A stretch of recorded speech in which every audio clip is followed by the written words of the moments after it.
What's going on, everybody? Welcome back to another day, another episode of 30NSG. On today's show, we're going to be talking about Hellblade 2. We're going to look at the reviews and whatnot for it as well. We're going to talk about Stellar Blade, sold beyond expectations, PC port now being considered. We're going to talk about, we're also going to talk about Hellblade approves new game from Hellblade 2 developer Ninja Theory as well. And then we're also going to watch a video called I Lost My Job to AI this week. This video came out about 2 weeks ago. It's from a YouTube content creator called Nade Straight. So we're going to listen to that and have a little conversation reaction to that as well. If you like what we do here, we do news stories, videos. We have conversations with chat, live chat. If you like it, hit that like button, hit that subscribe button. If you like to go above and beyond that, become a member as little as $5. We do this Monday through Thursday, 10 o'clock to noon. We also have uploads, live streams, gameplay, podcasts. So if you like any of that, come on by, hang on out with us. It's a good time. What's going on, Ghost Fixer? Useless content. Morning 30, Super Dave. I lost my channel. All right, Super Dave. So you want me to call you Super Dave? You want me to call you useless content? What's going on, Hellspawn? Ron Slusher, what's going on? Good morning. El Nini, good morning. Eclipse, good morning. Moonhead. Titan, Dave Rose, Jojo. Good morning, good morning. All right. Let's start off. Let's get Stellar Blade out of the way here. Let's get Stellar Blade. All right. Super Dave's good? All right. I'll have to remember that. People are going to be confused. I'm like, Super Dave, what's going on? They'll be like, who's he talking to? I don't see a Super Dave in the chat.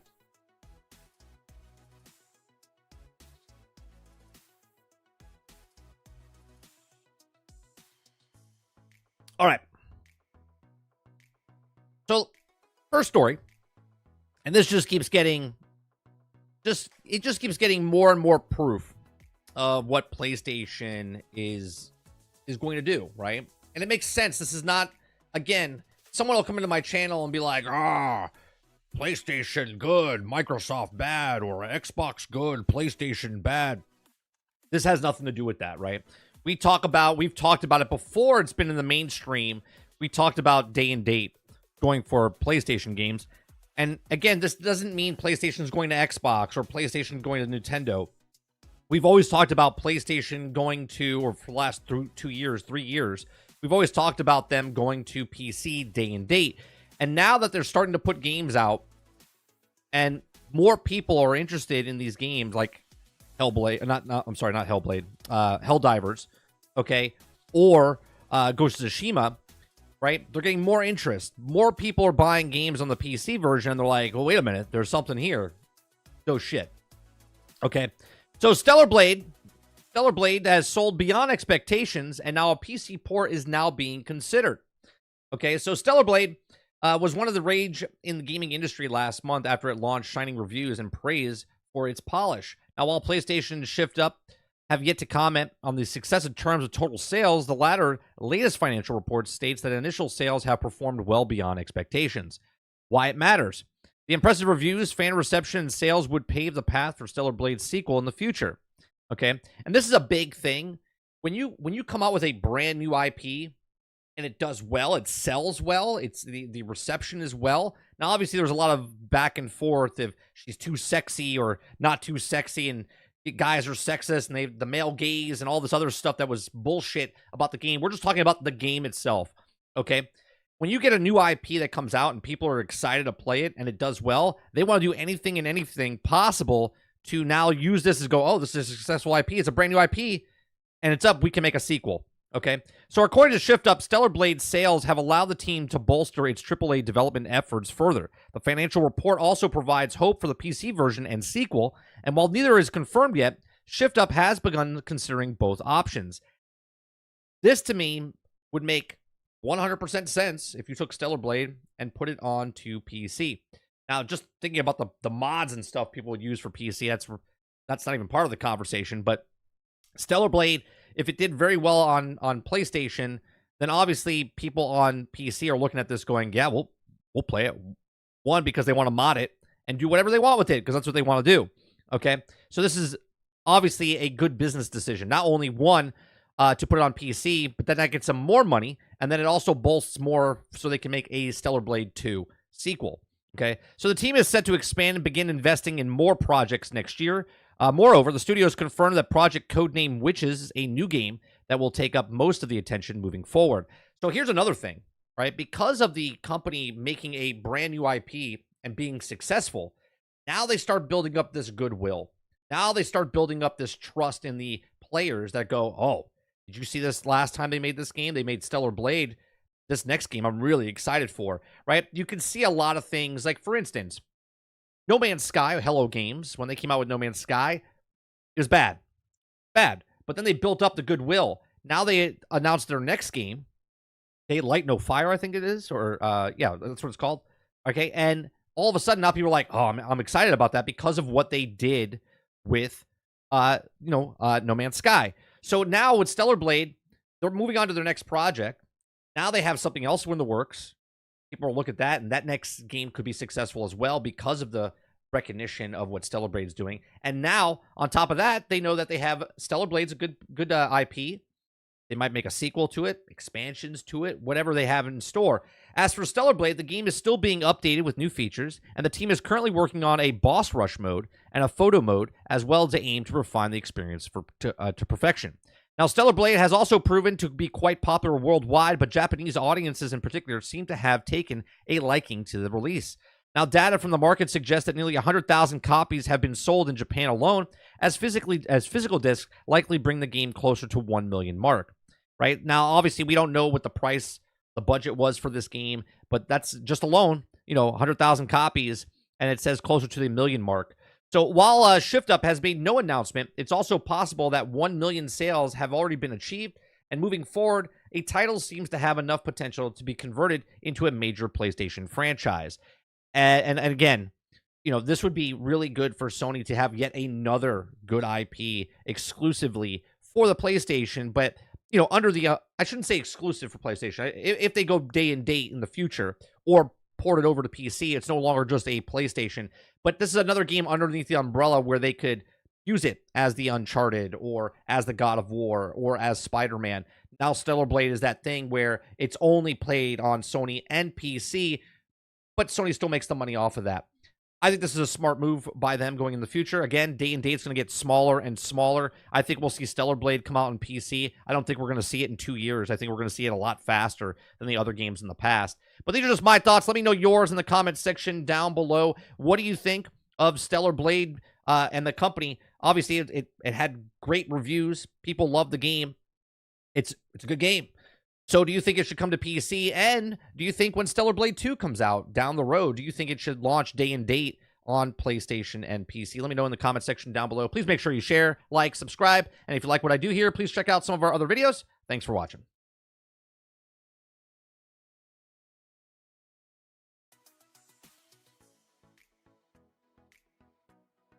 Make Stellar Blade sell a Stellar Blade. Come on, Hilly. 1 million would be amazing. I think they'll hit it. I mean, I think maybe not off the bat, El Nini, as far as, like, maybe they did cross the 1 million mark, okay? I think it will sell more than 1 million copies for sure, but I think there's going to be a slow catch-up to it. You got to remember, just last week we talked about how PlayStation, half the people still are on, I would say more than half, really. More than half. Because there's, what, 50, 60 million, or 58 or 60 million copies of PlayStation 5 sold, right? Meanwhile, you had 100 and what was the PlayStation 4 count?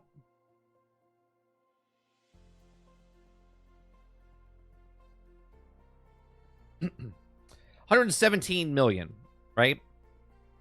As of March, let's see. As of March, oh no, is that it? Are they past 122? I think it's like 122 million copies for something like that, right? So 117. So right now they're at 60 mil. So yeah, there's half the people that still don't own a PlayStation 5. That's a huge chunk. That's an additional 60 million people that don't own a PlayStation 5 right now that are just kind of like sitting in limbo, right? They don't know if they're getting a PlayStation 5. They don't know if they're getting a PlayStation 5 Pro. Maybe they just skip PlayStation 5 and they save up for PlayStation 6 when it comes out. But they're missing half of the people that owned a PlayStation 4. And Stellar Blade's not on that. It's only on PlayStation 5, right? So they're looking to get the biggest bang for their buck when they put it out there. Well, it's not on PC. You're missing half of your population on the PlayStation 5 right now. So obviously it would be smart for them to move it over to PC to make more money, and they can get past that 1 million mark. And then down the road, obviously, as people come in to the PlayStation 5 ecosystem, if they upgrade their PlayStation 4 to 5 or buy a brand new PlayStation 5 for the very first time, like they've never played PlayStation before, and they're newcomers into that ecosystem, right? Like, that would be good for them. So down the road, Stellar Blade will make more money. Obviously, it won't make the money because full price money, but it will make the money.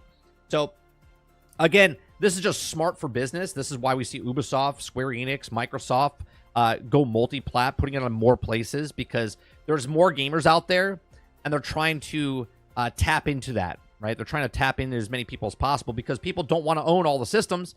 They want to have the system they have and then have that come over to their system.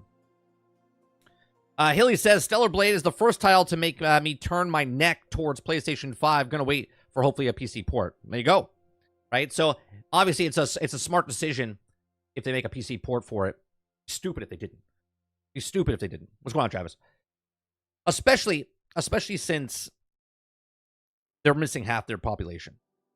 Okay? Where do you get that other population that already has a device that can play your game? Right? PlayStation 4 can't play these newer games, but a PC can. So what do? Do you try to market to get more people to come to your PlayStation 5, or do you already tap into a market that's already there that can play your game? They already have the hardware. They can already run that game. Now you got to tap into that resource.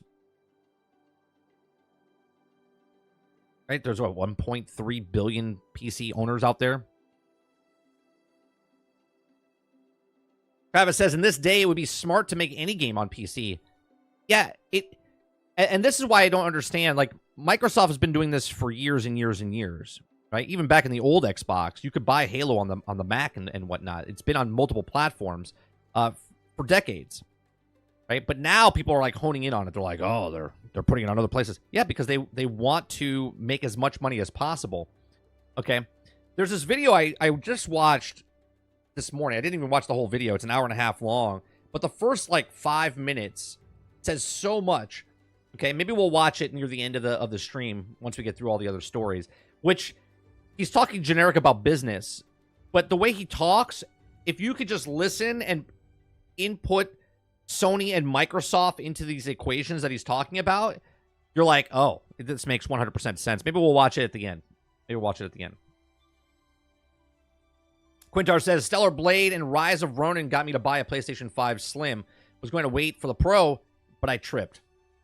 Oh, you'll just turn it in, Quintar, and then you'll get a PlayStation 5 Pro. Travis says, I'm a Sony pony, always will be, and still say all PlayStation 5 games need a PC port. As a PlayStation person, Travis, right, you see it. Like, a PC guy playing one of your games doesn't hurt you as a PC, as a PlayStation person. You know what I mean?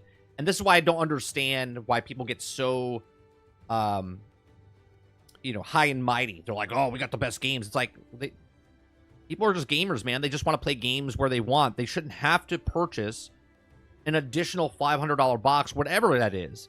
Now, if you want to, like Quintar did, right? He wanted to play Stellar Blade. He wanted to play Rise of Ronin. He's like, you know what? I can only get those on the console. I'm going to buy that console. But that's not a choice for everybody.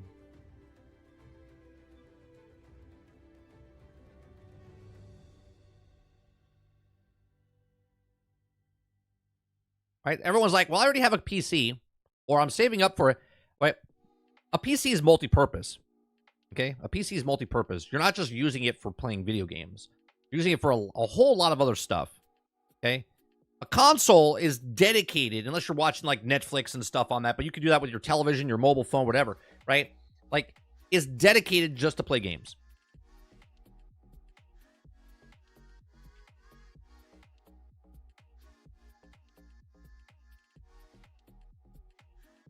All right, let's go couple stories here. Got AI. Let's go to the Hellblade stuff. Final Fantasy 16 on PC would greatly increase the sales, guaranteed it. Yeah, I don't understand. And I would love to talk to a dev to find out, because we hear stories about people that make games for PC, and it takes a while to port it over to Xbox. But we know a lot of people are majority of games are made on PC and then made for the consoles. So they port it to the consoles, even though it's made on a PC. They don't really port it. It's like made for the console, but they design it on the PC. To not make it on the PC, to me, is what's the cost factor?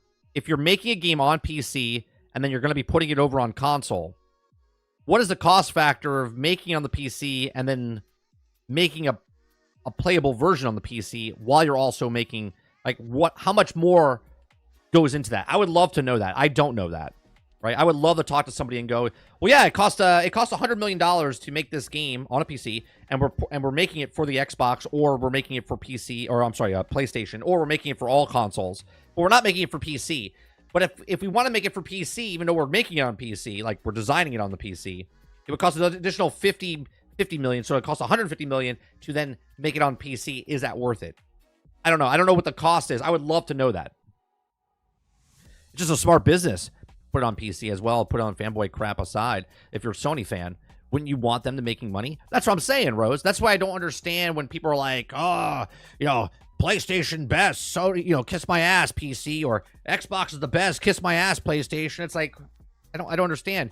You guys want your developers to make money, and yet now you want it to hold it to yourself because you want your money to feel like your money is being representative. Like, you're like, I bought the best console, so obviously screw everybody else. But in that mentality, it's like you want the companies to make money so they can keep making great games for you, right?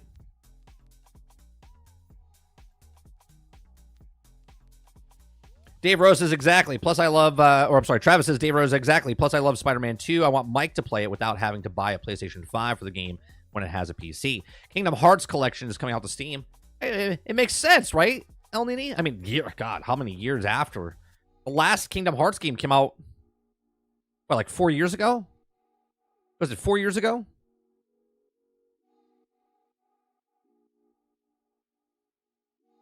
Third, I got another friend playing and loving Midnight Suns. It's almost like everyone who plays it likes it. I'll tell you, Travis, Fate Walker, I've told the story before. Fate Walker played the game, and I saw him playing it on Discord, and I watched him play it on Discord, and then we had a conversation. When that game came out, the card system to me is what pushed it away. And there was an article about the card system. Okay. Now, we didn't talk about it. I had an article about the card system, about that, and how they said it was the card system that stopped people from buying the game. When I talked to Fate Walker, and Fate Walker was telling me and showing me stuff in the game and describing and showing me how the card system works, I was like, well, this seems like a game I would play. So it is that card system that really pushed it away. I think the card system also didn't help Back for Blood, right? Back for Blood, and I talked about this in the past for Back for Blood. I hate a system when I was playing it. It's like your guy moves really slow, and they took your guy and lowered his speed, and then put that speed they took away and put it into a card. So instead of my guy just moving at a normal pace, they now diminished my speed, put it on a card, and then that card tells me I move 10% faster. I hate stuff like that. So I just make me, like, leave certain things part of the game and then put other things in the card system. You know what I mean? But I hate when game companies put, like, the bare and essential stuff, like, I jump 2 inches, but if I have this card, I could jump 5 inches higher. It's like, it's dumb. Like, just let me have the base mechanics as is. And then if you want to put me a machine gun, right? My machine gun does 10%, and then I put a card on it that does 20% or 30% more. Cool. But my physical guy shouldn't be held back because they diminished the regular stats in the character and then add cards to it to make it feel like content. Go on, Mo. I wonder if this means Kingdom Hearts 5 will be in Steam, and that would be awesome. I would assume it would be, Clips, because they've all announced that they're making their games multi-plat now.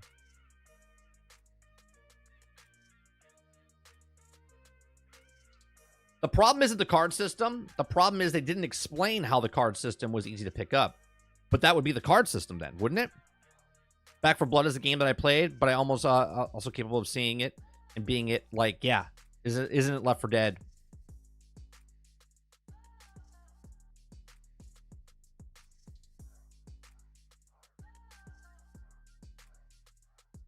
All right, we're going to read a Hellblade. This is from IGN. This is not a review. I don't think this is the review. This is just them talking about... Yeah, this is not the review. This is... The Hellblade reviews are out. Okay. We'll go over a couple of those in a second. But this is Microsoft reportedly approves a new game from Hellblade 2 developer Ninja Theory. Okay. If you like what we do here, we do this Monday through Thursday. We cover news stories, have conversations with chat live. If you like this, hit that like button, hit that subscribe button. If you'd like to go above and beyond that, become a member as little as $5. Okay. So Microsoft reportedly approves a new game from Hellblade 2 developer Ninja Theory. This article comes from IGN. Microsoft has reportedly approved a new game from Hellblade 2 developer Ninja Theory and has no plans to close the studio. A lot of people are talking about, they're going to close the studio because this is just going to be like a Tango thing. And this is literally just the internet being the internet and people run with it. Okay. We like to report news and also have conversations about stuff, but I also know when I'm talking about and making something, not making something up, but having my own thoughts on it, I make sure it's clear, but the internet doesn't do that. The internet just lets you know that this is what's happening and they look at it as fact.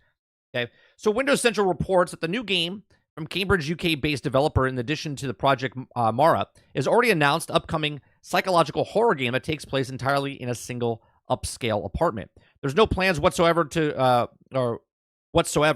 close the studio anytime soon. Uh-oh, what does that mean? Anytime soon? Does that mean 5 years from now they're going to close the studio? So Windows Central added IGN has asked Microsoft for comment. Now, Microsoft today released Ninja Theory's Blade 2 4.5 years after it announced the 6th year after Microsoft bought the studio, bringing it into Xbox Game Studio fold. Now, IGN's Hellblade 2 review return got an 8 out of 10 from IGN. Wow, 8 out of 10. Look at you, IGN.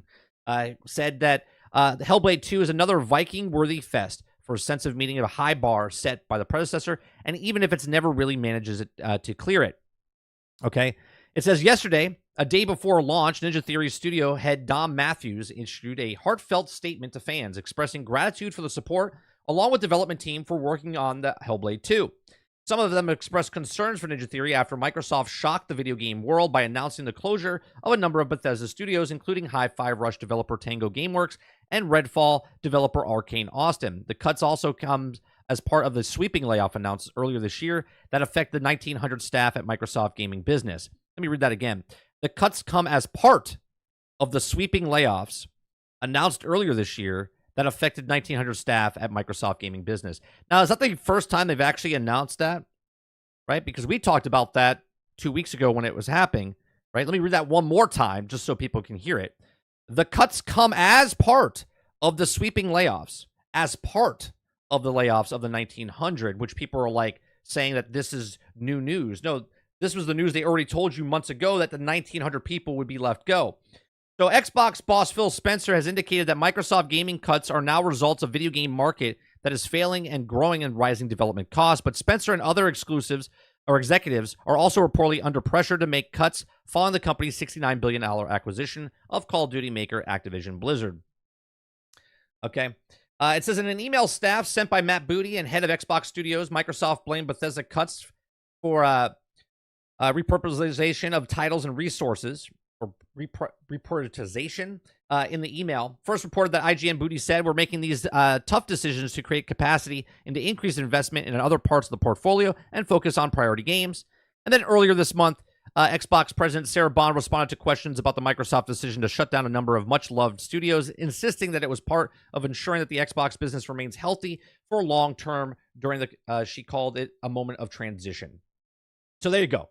So Hellblade, those of you that think it's going to be closed down, now there's two sides here. People are going to go, oh, thank God, Hellblade's still intact. And then there's other people going, I don't believe it. I don't believe anything that they say. Because if it happens 3 years from now, they'll be like, see, I told you they were done, right? And there's no changing what people think, right? People think that they are closing. They're always going to close. They're always going to fire people. This is just business as usual. This is why we've always said business as usual. It's not like I'm saying it's good that people lose their jobs. This is just not surprising because people lose their jobs. Okay. When you have a boom in an industry because of COVID and we were all staying at home and game sales were shooting up because everyone was stuck at home. And then the years after all these games are now done, they have to cut the fat and get rid of people. So Microsoft, again, reported that they are not closing down Ninja Theory anytime soon. Okay. As they say, close the studio anytime soon. Okay. So this is good. I think this is, everyone, like I said, can take a deep breath, even though it doesn't really affect you or me as a gamer. You're just going to buy games. And if you don't like the game, you don't buy the game. And if you play the game and bought the game, you say if you like it or don't like it.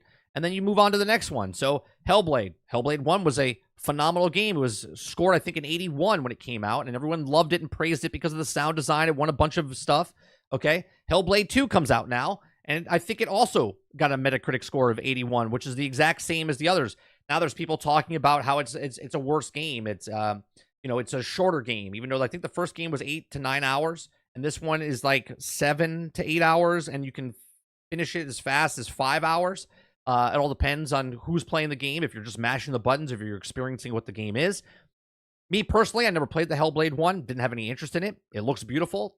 Sound design looked cool or sounded cool, right? But I just not a fan of it, and I'm not a fan of the second one. So me telling you if it's good or bad, there's no variant here for me because it's just another game that came out. That's another game that's now put on Game Pass for more value for people on Game Pass, or you can buy it for $50 straight up. Okay, so yeah, there's that story. Let's see here. Mo says, like I said, Mo. I've said it from the very start. I was like, this is part of the 1900. This is not new on top of the 1900. But reporters don't report. They just try to make it feel like they're 1,900 people, and then there's more on top of that. Yeah, but this is the 1900. They told you they had to let go of 1900, and now this is part of that 1900, right? Travis says, come on, 30. We all know that soon means next week, right? Travis says, people got fired isn't, no word on fire. It's 89 degrees outside, and people get fired. It's just life. LDD says, yeah, Ninja Theory is done, and they probably have boxes ready. Hellblade 1 was not a phenomenal game. It got an 81. I didn't say it was phenomenal. People loved it, though. It got huge endorsements because of the sound design they made for it. Small team. I think it was like 20 people that made that game back then. I don't know what their staff is now. Tyler Green says soon. Fly high, Ninja Theory. Travis says Hellblade 1 is that book that was cool cover, and then you read it, and you're like, God, that sucked. Did you play it, Travis? Did you play Hellblade 1? Super Dave says, I've never played Hellblade either. Hellspawn says, only waiting for the first Descendant. That's this weekend, right? The 25th and 26th?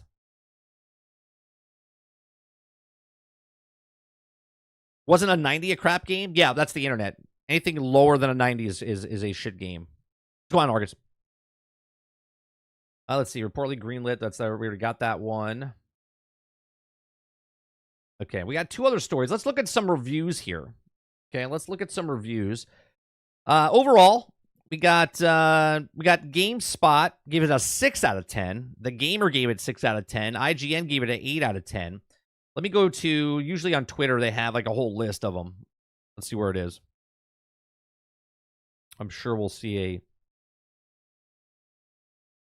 Let me scroll. Let's see. Hellblade. See if I can find the list. Appreciate that follow or the sub. Appreciate that. Did someone post it? If someone could find it real fast and just post it in our general or submitted stories, so I can get the whole list, that would be hopeful. I don't know if someone already posted what all the different scores are. Because apparently my list is not showing up. Because I'm not interested in Hellblade, you know what I mean? So it's not showing up in my feed. Oh, here's one. Here's one. All right. So Eurogamer gave it a 5 out of 5. PC Gamer gave it a 58 out of 100. IGN gave it an 8 out of 10. Metro Games Central gave it a 5 out of 10. Game Informer gave it a 9 out of 10. GameSpot gave it a 6 out of 10. Shack News gave it a 9 out of 10. Video Gamer gave it a 9 out of 10 as well. Overall, from Open Critic, top critics gave it an 84 overall, and critics recommended it 86%. So there you go. 81 average. There you go.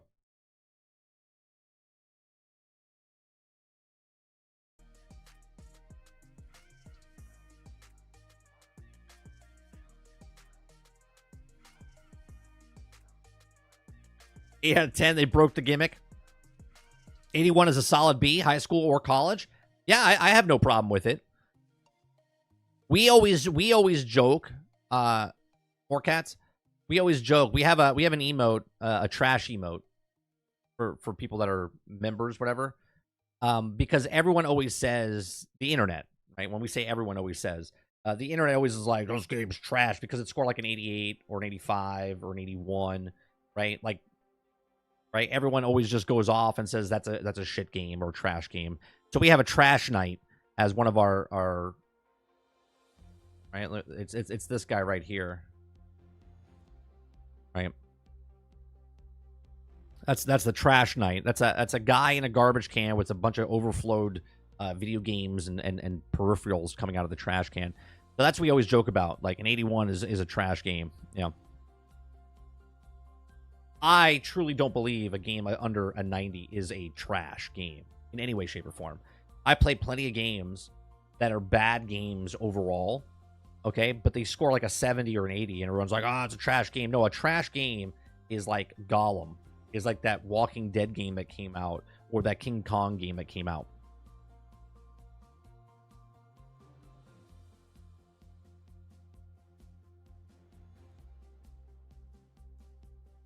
Hellblade 2 is a banger. Only took Xbox halfway into a generation. 84. Yeah, but I see that's also false, though, El Nini. Like, Forza Horizon 5 or Forza Horizon 5. Is that what it is? That was a smash hit for them, right? And now I guess the bite back for you would be like, well, that was one game, right? Like, I don't understand. Like, there's been plenty of games that have been successful.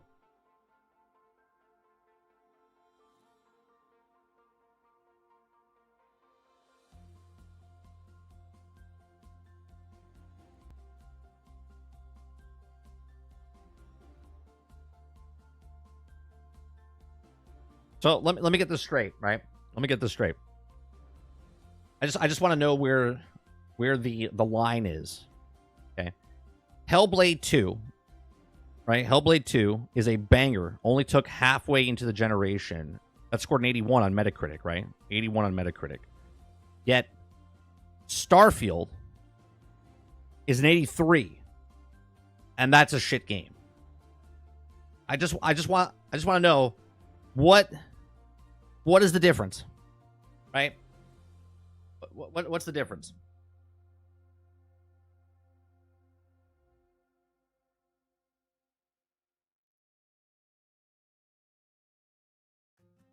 '81 banger. 83 shit.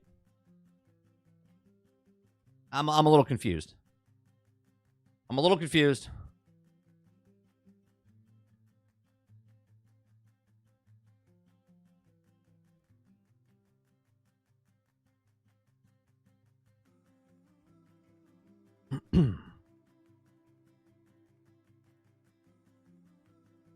$30, come on, bro. It's a 90. Trash. It's a new law. Eclipse says Hellblade 2 is a perfect PlayStation game. You know how they like their movies. Yeah, I hear Hellblade. Even the first one was very, very cutscene heavy, wasn't it? Again, I'm asking because I didn't play it.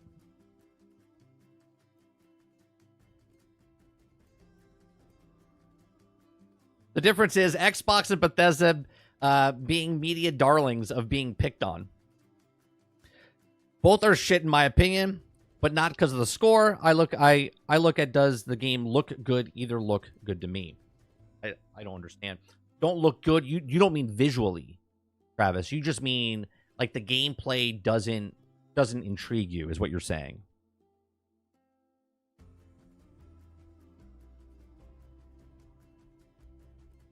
Right, Mo. 83 for Starfield, 92 for Forza, 87 for Halo. But it took them this long, halfway through the generation, to get a game. Like, what are we talking about?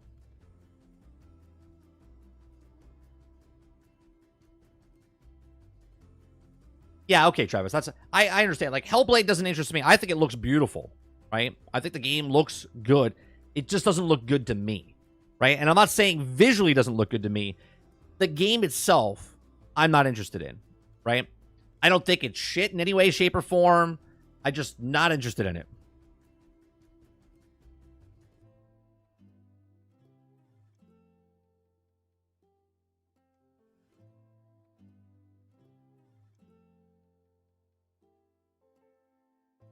No, I know exactly what you mean, Travis. Like, visually, it looks good. It just doesn't look good to me. Not the art style or anything like that. Just that game doesn't interest me. Like, I see a movie, and I'm like, that movie doesn't interest me. I have no interest in it.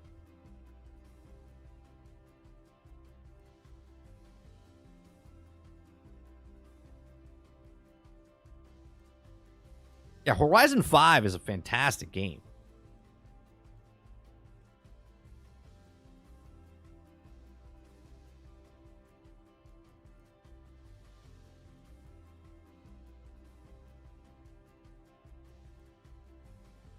Right, and that same thing goes with every video game. Not every game is meant for everybody, right? Like, what's it called? Travelers of the Octopath, whatever. Right? That game doesn't look good to me. But I know it's a successful game and people love that game. But it doesn't look good to me. Right? If it looked good to me, I would be interested in playing it. But I have no interest in that game. And it has nothing to do with the graphics of it. Octopath Traveler. What did I say? Traveler Octopath? Whatever. You know what I'm talking about, right? Like, there's certain games out there that people love that I will never touch because that game doesn't interest me.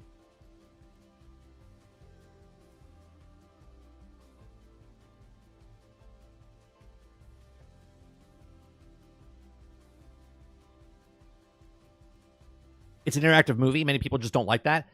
Well, yeah, there's people that play games to play games, and then there's people that play games for the movie sense of games, right? Much more casual. And this is not an insult to people that like to play those games. It's just that when people play games, for instance, in board games, there's the happy-go-lucky fun games that are real simple to play with your kid, right? Like, you play a simple game. Maybe it's a color matching game, a matching game. You're playing a game, right? You're playing a game, but it's very simplistic, okay? Some people want more game in their game, meaning they want to think more, right? They want to play a strategy type of game. They want to play like Risk, or they want to play Fortress America, or they want to play Catan, or it's a board game. They're all games, but some of them are more thought process. Okay, more process of the brain thinking, right? And that's the way people look at video games. There's some people that want to play video games that just want to play a video game and they don't care that it's a lot of heavy cutscenes, simplistic type of gameplay. Then there's other people that want a game that's like Dark Souls, that's just beats them to a core and they have to overcome it. El Nini, Starfield deserves a 7 out of 10.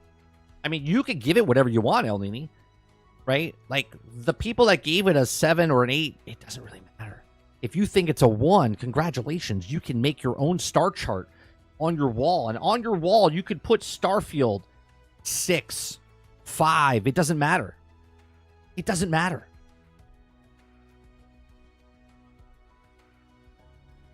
Prada House says, Mr. Matty felt the storytelling wasn't as good as the first game either. That's a fail. Well, here's the thing about sequels. House. When a game comes out as a new IP, which Hellblade was, brand new IP, You have no expectations from it. None. Zero. Zilch. Nada. You're not comparing it. You're not doing anything. You're just playing the game for what it is. Then you play it, and people look at it and go, oh my God, the storytelling is fantastic. The graphics look phenomenal. The sound design looks amazing. And then comes the sequel.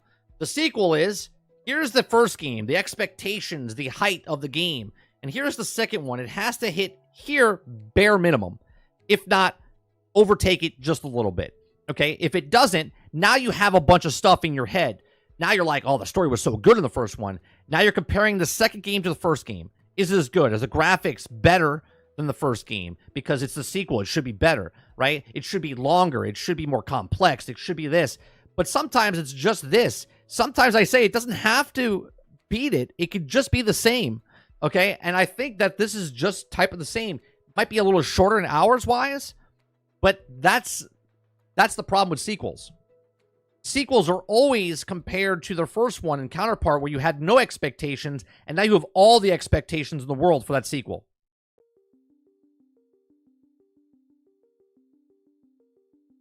Travis says, 30, I know I'm dating myself here, but cutscene heavy can still be good. I love the Order of 1886, but the game was 20 hours and 16 was cutscenes.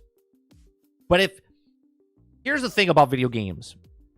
People go to the movies, right? And sometimes they want to watch an action movie, right? Sometimes they want to watch an action movie and they just want to see shit blow up. Then other times they go to the movies and people just want a good dialogue, really good dialogue. Less action, more dialogue. People that like action movies don't like dialogue movies. People that like dialogue movies don't like action movies, right? So, just like video games, there's people that like to play video games that are cutscenes, like an interactive movie. And then there's other people that just want to see shit blow up.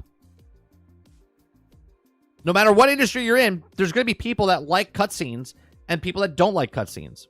Going to be people that like dialogue and don't like dialogue. Most people that play MMOs don't listen to the dialogue. They smash that shit and they move on to the next thing just so they can get the loot.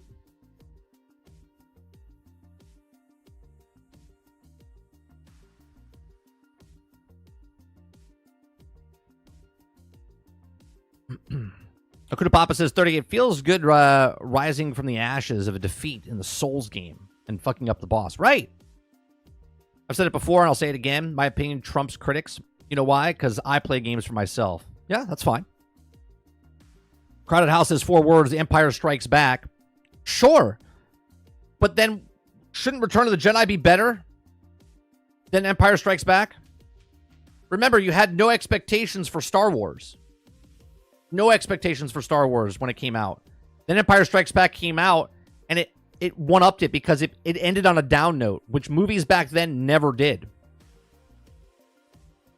Then your expectations were extremely high because not only did they make one movie that was good, they made a second movie that was good, and then Return of the Jedi was the least favorite of the 3.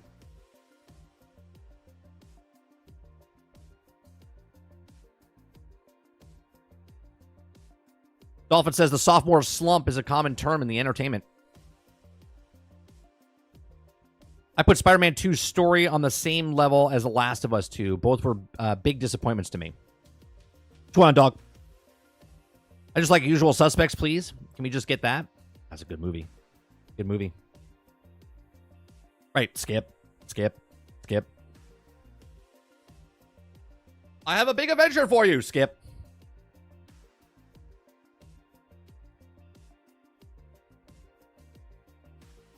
And then there's me. I play it all.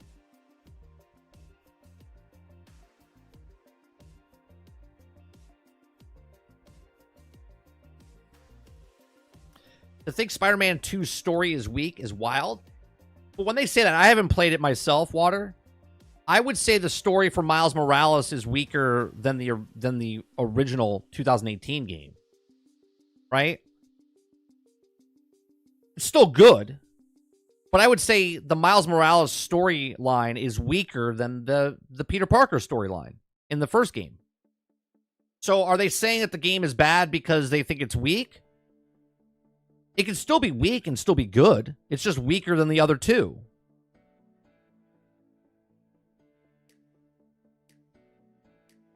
Spider-Man 2's story sets up like 4 other main storylines.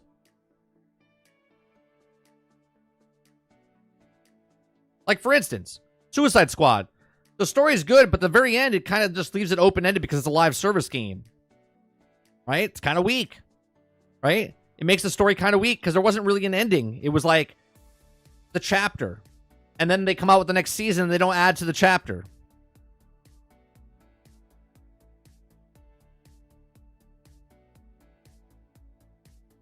So I don't think people say, when they say like the story's weak, I think they're comparing it to the original one, right?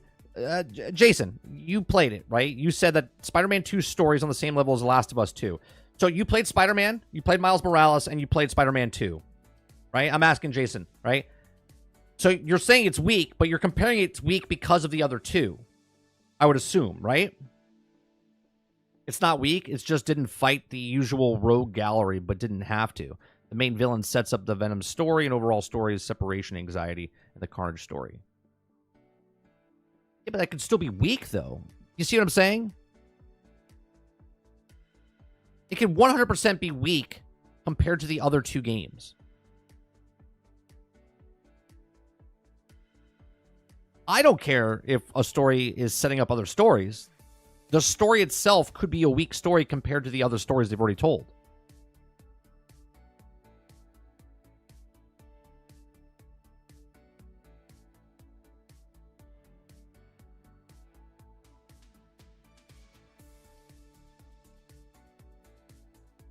The whole problem is they try to put MJ on the same level as Peter Parker and Miles Morales' first game. There was still more of a difference between Peter Parker and Spider-Man, or is Spider-Man. I don't know. I mean, that could be a reason why the story is weak. Yes, compared to the first and Miles Morales, I would say it's the weakest one for sure. I was laughing at the certain parts because it was so dumb. Right. To say the story is weak, and like, it could be a weak story in general. But out of the three games, it could be the weakest story. That's not saying it's a shit game. It's just saying it's a weak story. That's like saying 10 years of Marvel Cinematic Universe storytelling was weak to set up Infinity War and Endgame. Well, I'll tell you what, there was weak stories in that water, and that's exactly what that's saying. So, like, Iron Man 2 was a weaker story than Iron Man 1.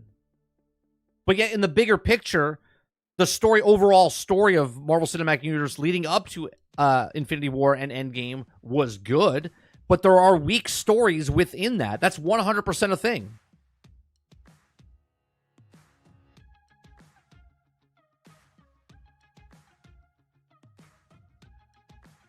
We don't count Iron Man 2? Now. You can't move you just move the goalpost. You move the fucking goalpost, right? You just gave an example. I gave you an example back, and you're moving the goalpost now.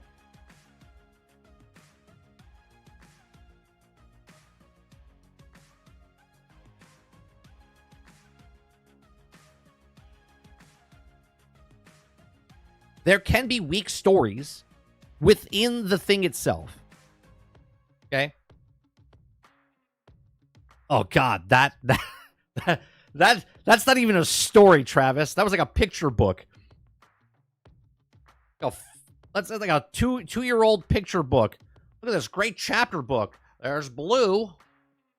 Fucking love and blunder.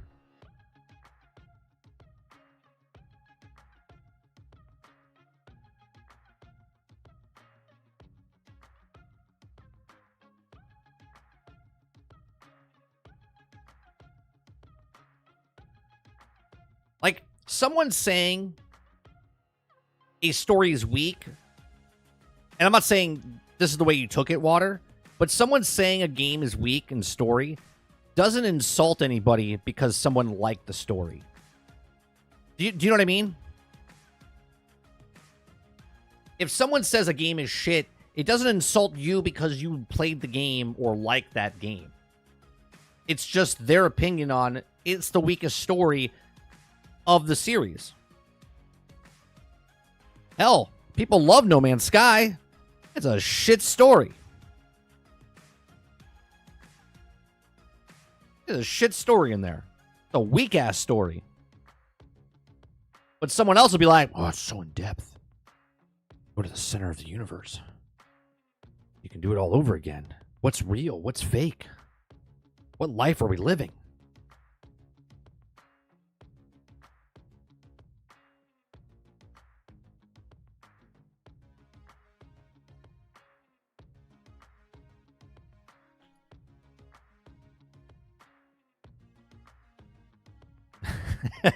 Alice says, one day I'll be on my deathbed, cursing the hours I wasted watching Thor, Love and Thunder. Yeah. You're like, you're dying. You're like, you tell your wife, right? Or your loved one. You're like, fucking hate you for letting me watch Love and Thunder.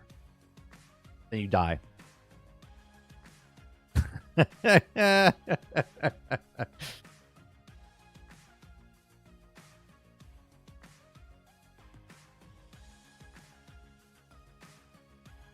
No, I know you're not offended, Water. I know you're not offended.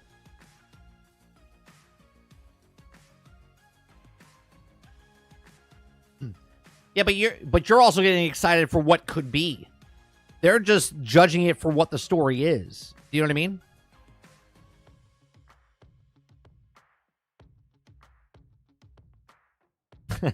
Travis says, I did that day.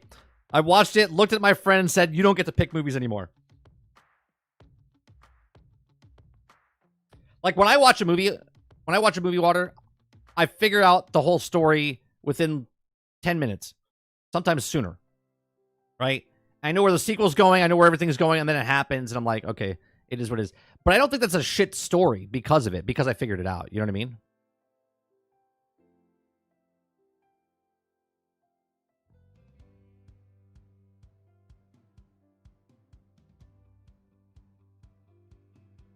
Water says, I do hate MJ's part in both Spider-Man games. I'm like, okay, it's added to a slow action down. But we saw the interview with the guy. He said, I don't give a shit. He's like, I wanted to put it in. Like he's got some hard on for MJ to be a superhero.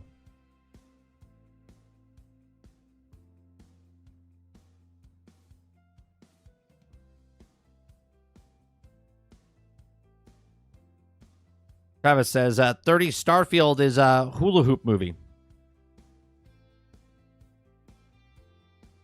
Yeah, game. I gotcha. I get where you're going. Some parts, especially MJ, needs to be removed. It's in it for no reason. Well, no, it's in there for a reason, just not the reason that you would like it in there for. They have the reason they put it in there. They have the reason why they put MJ in there like that. And again, I haven't played Spider-Man 2, so I don't know the full details of it because I didn't really watch it because I don't want to get spoiled by anything. But I know the gist of what happened with MJ.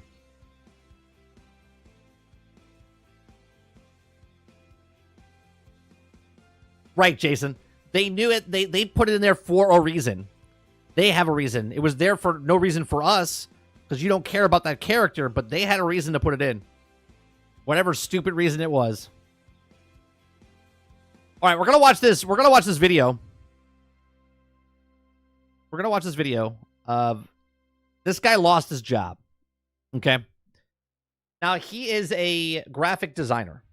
Okay. And the reason we're watching this is because we talk about AI and how AI is going to take jobs away, right? And he gives an insight of what happens. And I watched the first couple of minutes of it, and I was like, oh, you know what? This would be interesting to listen to. So I haven't watched the whole video. I watched about the first minute and a half, 2 minutes. I was like, you know what?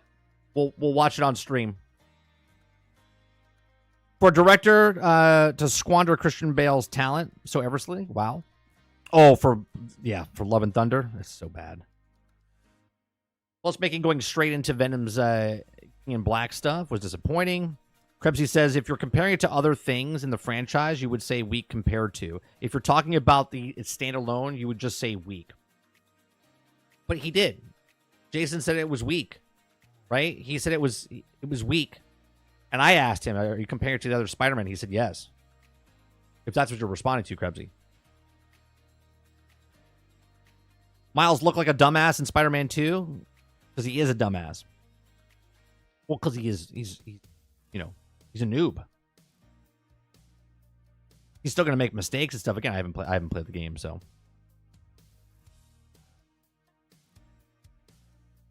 All right, so let's get to this.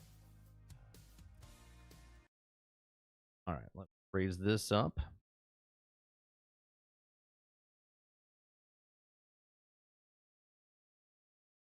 The content creator is called Nade Straight, and he says, I lost my job to AI this week. Raise this up. Anyone does live commentaries anymore where they talk about something that's happened in their life and the background is, you know, gameplay. But that's what this is today. So, something a bit different. It's still Halo gameplay as you'd expect from this channel. But the topic of discussion is that I just lost my job. And I lost it to AI, which is very unfortunate. I think many people joke about the fact that, oh, AI is going to take all our jobs and we're all going to get replaced, and especially within my industry, which is graphic design. So he's in graphic design, lost his job, right? Someone just commented on my thumbnail the other day because the thumbnail I put has the guy has 7 fingers or whatever, right? He's like, oh, AI. Like, they downvoted my video because of the AI thumbnail. Okay.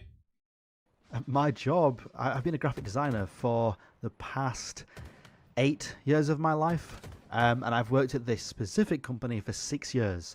You would think that being one of the longest running employees, being there 6 years, having a wage increase almost every year and being very much valued because I was the only graphic designer left, you'd think they want to keep me on as much as possible. I mean, I barely was allowed to take holiday because I was the only designer. So if I was off, then nobody could cover for me, and the company ended up with work stacking up. However, over the past 3 months, I'd say, I've noticed that my schedule at the company became like less and less cluttered, and it got to the point where I was getting paid for a 7-hour and 30-minute day, and some days only doing 2 hours of work, which... Now, that would come off as as an older guy hearing that now, with the experience that I've had with the career industries and stuff, if you're getting paid for a full day, but you're not doing all the work, you look at it and go, oh, well, I'm making more money, these suckers. But they're setting you up. They're setting you up. Okay? I used to work for the convention center. And the convention center used to pay us, I've told this story before, used to pay us day rate, okay? And you would work 8 hours a day. It was based on 8 hours, but they give you a day rate, okay? Or 10 hours. It was 10 hours based on the day rate, okay? Now, if I worked fast and set up all the stuff that I did, then I would leave early. I would get my whole day's pay only working 2-3 hours, okay? So the thing is, clients would walk the floor, okay, and then they would see that nobody is working because their booth was set up. Everything was set up, right? Audio check, video set up, the whole thing was done. Their television sets, everything was set up. So the client walks in to see what's happening. They're like, well, where is everybody? And they're like, oh, well, they're done for the day. And they would only keep like one person just in case they asked for extra things or whatnot. But for the most part, you're just sitting around doing nothing, and they didn't want to have you sit around, so you would leave. And you could pick up another job. Okay, so you would double dip type of thing. Okay, so you're getting paid for a full day. You only worked a quarter of a day to a half a day. And then they got smart. They said, well, we're no longer giving you a full day rate. We're giving you an hourly rate based on 10 hours. So then what do you think happened? What do you think happened? Do you think that I still did my job as fast as possible? No. Right? I went as slow as possible, okay? Because I still wanted my full day pay, so I had to stay there for 10 hours. So we would slowly walk to our next location, slowly set up the television set, slowly set up the video equipment, slowly do the wiring job because we wanted to draw it out. And they were still getting the same pay, so this is what happened. So in his industry now, as a graphic designer, if you're very proficient at what you're doing and you're done, he said, I would only sit there. What do you say? I would only there for three hours, and the rest of the day he got paid for 7 hours and thought that was good, huh? Well, now he doesn't have a job because while they were giving him the 7-hour pay, little did he know that was like his severance package that he was earning, only working 2 hours. They were giving him an extra 4 hours a day for 2 months, for 3 months. Which obviously was great for me. I loved it. Got up. Right, there you go. He says, I was getting paid for a 7-hour and 30-minute day, and some days only doing 2 hours of work, which obviously was great for me. I loved it. Got up at 9 o'clock because it was work from home as well. and this is what I always say, no matter what happens, you bust your ass every single day. Because there'll be a time where they look at you, and it doesn't matter if you put every single day in, there'll be that one day that you don't show up on time, or that one moment that you work less than somebody else, and they'll look at it and go, his productivity just went down. Okay, his productivity went down. So if you set the standard up high, then you have to maintain that standard. If you below that standard, then they go, he's disgruntled. He's not working as much anymore. We can replace him. He's getting paid too much. I'd do 2 hours of work, and I'd have nothing left to do for the rest of the day. Maybe some revisions / amends would come in at like 3 or 4 o'clock. I'd do those for 20-30 minutes, and that'd be my day. I'd essentially do between 2 and 3 hours of work and get paid for 7.5. It was great for like 3 or 4 months. And then, yeah, on Monday this week, I got told that I'm being made redundant, and I was thinking, how could this be possible? You clearly need a graphic designer. The company I work at is a marketing agency who does email and web designs for clients. Well, we've tried this before. We've actually typed into AI web design, and it does a pretty damn good job. And yeah, I was a bit confused on that one. And then I did a bit of digging, asked a few people, and it turns out basically all of the material that I've provided over the past 6 years is now being fed to AI and templated. So a design that would take me 30 minutes now takes AI 30 seconds. Woo! You see what's happening? What took him 30 minutes now takes the AI 30 seconds, and that's today. That's today. So if you're a business owner and you're hiring people, right? Why do I want to hire someone that's a proficient graphic designer, right? And I'm not for this, by the way. I'm against this. Okay? I'm against AI doing this. But doggy dog world, right? So the owners of the company look at this and go, why am I going to pay? I don't know what a graphic designer gets paid, but let's say he gets paid $40 an hour, $30 an hour, $40 an hour. I can get someone a lot less that's looking to get $15 or $20 an hour to learn how to do the coding on AI. Fire this dude because the AI is just doing the exact same thing he did, and I just saved myself $20 an hour. As it's been trained on all my templates, essentially I think it just literally reuses my templates, and then they can input the hex codes they want the email or the website design to be, drag and drop in the client's logo, upload the client's font, and boom, it will generate my template but using their brand assets. And I thought, you know, it makes sense from a business point of view, but it's extremely scummy. Very scummy. Very, very scummy. It puts me out of a job.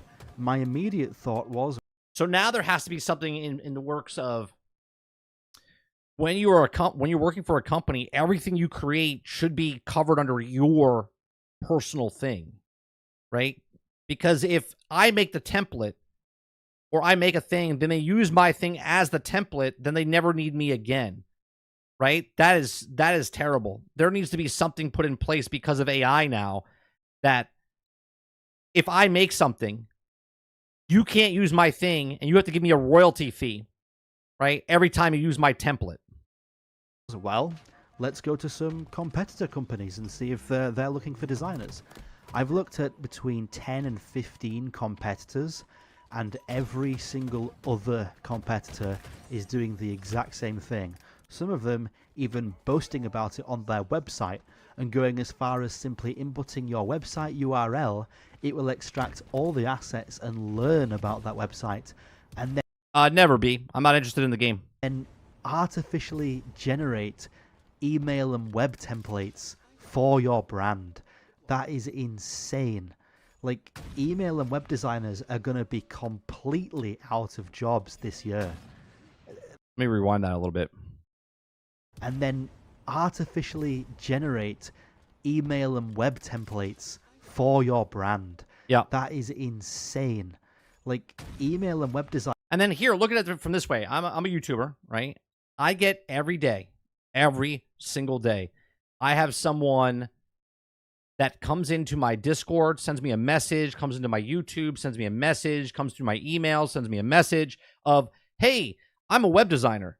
I can make these logos for you. I can make your emotes for you. And I look at them and go, okay, give me a price. And they don't come back with a price, or they all look samey because they're all using AI. They're not even doing the job anymore. They're just doing it in AI. Well, why would I give you money to do the job when I just need something quick? I need a thumbnail. I'm not gonna pay someone $100 to do my thumbnail for me when I can just type it into AI because it's a split second. It's up there. People look at it for a half a second and it's done. Now there's something different, right? Like my logo here, I designed that, right? That's not AI design. I designed that. Okay. I like that design, right? So it's like a lose-lose situation here because yeah, you could be a graphic designer and you're trying to incorporate AI into your everyday life so you can have to use the tool, right? Like tools are meant to help your job, not take over your job, right? Like there's a drill. The drill can't do it by itself, right? It still needs me to hold the drill, to use the drill. I'm using the tool to help me do something, make it easier. AI is literally just taking over the job. It's not helping me do the job. It's literally doing the job for me, and I'm sitting back. Designers are going to be completely out of jobs this year. Like, it just removes the need for us completely. And I think the graphic design industry is... Well, next the robot will hold the drill. That'd be a stupid design. It would just be a robot drill. Where most people cracked jokes about AI taking over. You know, oh, AI generation can't do it. It messes up the hands, or it gets things wrong, and it clearly looks like AI. But those days are past us. Like, AI progresses incredibly fast, and I've used some of it myself to see if it actually works. And I've asked some people, like, you know, hey, here's this drawing I did as a concept for like a... They have certain robots that do that, but they're in like an assembly line, Travis. We're talking about like if I'm building something, like someone says, hey, build a chicken coop. I'm not going to be like, hold on a second, let me get my robot. And then turn the robot on and watch it go, I'm going to pick up a piece of wood, put it together, I'm going to drill the fucking thing in 30 seconds. A video game character or a weapon or an environment, and they can't tell that it's AI anymore. It's progressed so far that I genuinely think within the next 6 to 12 months, many, like thousands, even tens of thousands of graphic designers will lose their jobs. And it's a serious problem because it's the main skill I have. You know, and this is the bad part right here. Right? He went to school, went into debt, just like most of us do when you go to school, right? I went to school for 13 months, got out and got my job. And while I was in the industry, it shifted big time, right? So obviously, I was a focus puller. Okay, I was a first AC focus puller in feature film. If you guys don't know, when you're watching a movie, you usually don't notice us. Okay, you'll see like a scene where two people are talking. The story's being told through the dialogue and also through the camera. As far as, you know, it's a fixed lens. There's no zoom lens on what I used to do. I used to work with lenses that were as big as, you know, a car sometimes. Okay, I mean, they were big, hundreds of thousands of dollars, millions of dollars lenses. Okay, fixed lenses, and the aperture and the focus pull of it would be from feet, like inches to feet. Right, so if someone was walking down a corridor, we would have one lens on there, and then I would focus by looking at how far away they are to how close they get, and I'm manually focusing it with my eye, seeing where they are, hitting certain marks on the ground that you can't see because there are no marks on the ground. I would we walk past that locker, the third locker, he's 13 feet away. The next locker, he's 10 feet away. The next tile on the ground is 5 feet away. And I would focus pull this as is. Then as I went through the industry, okay, while I was being a focus puller, people came up with technology. They came up with a laser pointer that went up on top, and then there was a automatic wheel that you connect to the actual camera. You put in the coordinates of it, And you know when the person is 10 feet away or 5 feet away, and now it's doing my job for me. Okay? It knows exactly how close they are. Now, someone that had no skill in doing what I was doing made something because that's their skill. They made a skill of, well, I'm a computer designer. I'm a robotic guy. So they made money by taking my job away. So now there's zoom lenses and there's automatic things that pull, and I was obsolete. Now everything is digital, right? You see these camera guys when they're working inside the virtual world, and they have all those dots on them now. Now they just have a screen. There's no more camera. There's no more camera. It's just them holding a device that they're in the virtual world, and they can move the camera just like you can in a video game. You can move the camera around and do whatever you want. You can do the depth perception. You can do the focus pulling. All that is now done, and everyone can do it. Technology kicked me out, right? Sure, there's jobs that I still can do, but it's less and less and less and less. Now, is someone going to do a job? Are they going to hire me? Or are they going to do it themselves because they bought something or rented something for a couple $100? They can do that for them. Being a graphic designer professionally since I was 19. I'm now 27, about to turn 28, so almost 10 years of my life. I went to college for this. You're going to tell me that I literally went to college for something that's now going to be redundant in the industry? Yep. What am I supposed to do? You have to adapt, as Krebsy's saying, adapt to survive. Painters either learn digital art or they find a new job and kept painters. Now it's either learn AI or find a new job that wants digital artists. It sucks, but it's tech progress, right? Or progression. Like, my fallback plan is literally a retail job, which I obviously don't want to do. Now, see that? Where you just said, his fallback job is literally a retail, which he doesn't want to do. And I get it. I get it. You got to do what you got to do, though. As an adult, you got responsibilities. You got to do certain things. And you got to bust your ass. And this is why I say bust your ass.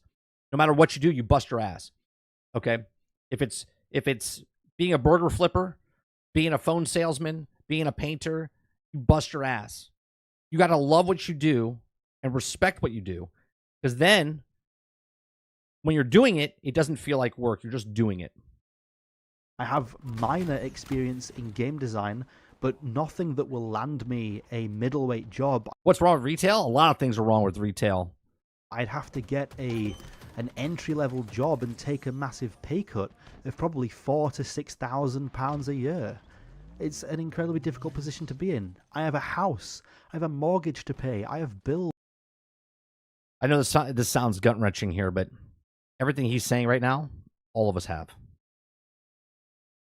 All of us have or will have. Right?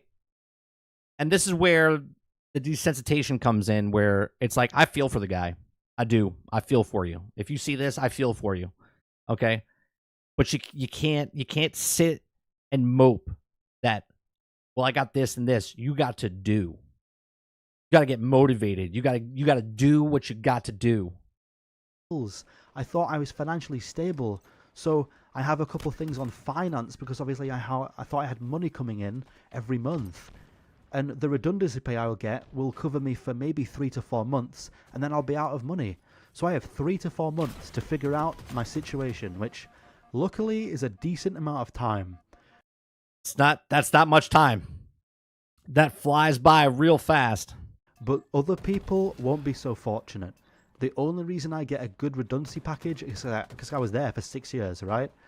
Some people who... Redundancy package in the UK, is that like the severance package? Is that the same type of thing, I would assume? Those of you over in Europe? have only been at a company for 1 or 2 years will not get a good redundancy package. It will be 1 month's wages and they send you on your way. And that's how it works in the UK. I don't know how it works in other countries. It could be worse. So, yeah. I mean, I'm not stressing too much right now. But that laughter, he's stressing. He's stressing. I feel for you, man. I feel for you. Obviously, I'm good for a few months. I can look for jobs. And I do know that obviously if I absolutely have to, I can land myself some kind of retail or warehouse or sales like entry-level job. Do it. Do it now. And then figure out your plan while you're doing the job. Don't sit around moping about that you lost your job, you wasted your college, you wasted your stuff. Get the job, take the job, get that money while you're deciding what you want to do. Don't just sit there and wait for it, because you'll never be satisfied because you're looking for that same job. Take the job while you're waiting for your next job. And I'll have enough money to survive. However, this like growth of AI in the industry. That for me, my whole career was one job to the next. Live check by check, or job by job, not check by check, job by job. Check by check is like weekly. I would get paid 6 months sometimes and not make anything for 4 months and then get paid again, right? So you got to make the money while you're making the money. Don't just sit around going, man, I can't find that graphic design job. Either work for yourself, reach out to people to try to make something, maybe by using AI or using the skills that you have independently, because not everyone's going to use AI. Not everyone's going to use AI. Okay? There's going to be people that don't use AI and want that human touch of the graphic design work that you're doing. Is going to completely destroy like my hopes and dreams of becoming a senior or like creative lead at a company, having my own juniors underneath me, apprentices, stuff like that. Like that is my realistic goal. Obviously, my unrealistic goal is to run my own company or do YouTube. Do it. Run your own company. Hell, if I was him, I would learn AI. And then make a YouTube channel and teaching people how to use the AI to become a better graphic designer. Or something like that. But my realistic goal with the skill I have would be a senior/lead design position. And it seems like that's less and less likely to happen now because of the rise of AI. The rise of AI. Dun, dun, dun, dun, dun. Yeah. As I said, I understand it from the company's perspective. I spoke to my boss about it. I very much understand his point of view. His boss is probably doing what his bosses tell him, right? Or what his clients tell him. Or he's just greedy and he's trying to get more money on it, of each job. He can charge the same amount of money and do a third of less work. And most people that are getting the work done don't know if it's AI or not. They just think it's another person. And letting people go isn't easy, but look, if you can let go of a couple designers and you save yourself tens of thousands a year, I do understand it from a business point of view, but it just sucks that this technology exists. Now, this is a thing where I talked about the analogy, like there's a fire outside my house, right? And it's not affecting my house, right? So when stories come out that AI is taking people's jobs, everyone's like, yeah, no, that's not happening. I don't have to worry about my job. My job's not going to be taken. And then all of a sudden, the fire's at your door. And now you're looking for anybody and going, guys, I need help. The fire's outside my house. And everyone's like, yeah, been there, buddy. And they have no remorse for that anymore because now you're being affected. Doesn't make it better or worse. You're just now one of the other people that have been affected that you didn't want to care about before. So, yeah, that's my current situation. It's not great. The past 40 to 50 days have been terrible for me. I've lost my job. I had a secondary side business with my friend selling little plush toys. He's pulled out of that, so that business might not happen anymore either. That sucks. And then my video game, which was like a third-person Halo game called Cross Planet, is also no longer in production because of disagreements and conflicts within the team.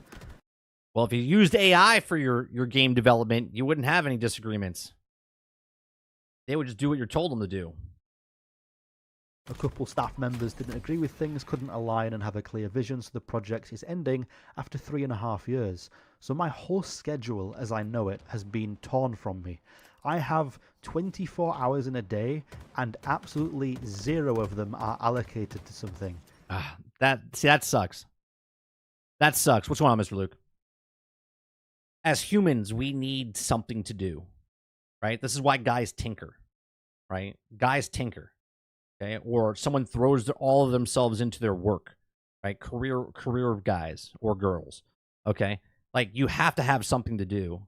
And when you have something, I went through this. I went through a withdrawal period when I was working all the time when I was in the industry, and then I became a stay-at-home dad, and I was doing nothing because obviously your kid needs you, but at the same time he would nap, and you kind of just sit around doing nothing. You're like, what am I going to do, right? There was nothing to do, and you couldn't start anything because if you started something, you would be interrupted because you would have to take care of your kid, right? So it's like this you always need something to do, and for him, he said he was what, 27?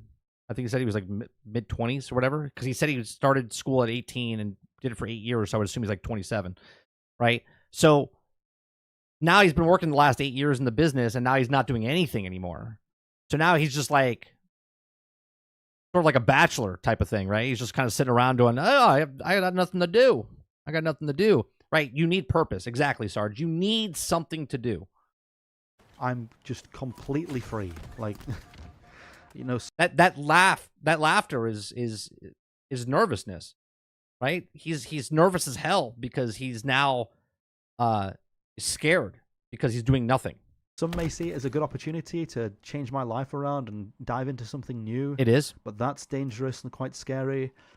It's not dangerous and scary. You just gotta get a hold of what you want to do. Come up with a plan. I say you come up with your plan while you get another job. Don't sit on your couch moping that you got fired. Get another job and then, or do something that can financially get you so you can think about what your next steps are. My boss told me that if he thinks that I would be happiest if I freelanced or if I ran my own business. Obviously, those things are true, but like I said, I have a mortgage to pay and bills and stuff like that, and freelance is not sustainable for some people. You might have 2 months where you're extremely successful, and then you could have 5 where for some reason you just struggle to sell. In that situation, I would quite literally lose my house. So it's an extremely scary thing to dive into. I don't think any of my family would recommend trying to use my redundancy pay to keep me alive and start my... No, I wouldn't use your savings to do something stupid and unreckless. This is why I said get another job, right? Get another job. A job that you don't want in place of until you get the job you want. My own business. It's just, it's not the ideal situation. It's the last thing that I'd try and do. So, yeah, that's it. There's the live comp for today. That's the situation I'm in. Does leave me with a lot of time to do YouTube. I think what I'll probably do is maybe take, take a week or 2 to myself, and then after that, I'm going to be heavily looking for another position and take a vacation because you're not going to get one when you get a job. See how it goes. So maybe over the next 2 weeks we'll... Exactly, Luke. Get a bill-paying job and then find your thing while you're doing it, right? Because you'll have plenty of time while you're doing your job to think about what else you want to do. Because that job that you're taking doesn't give a shit.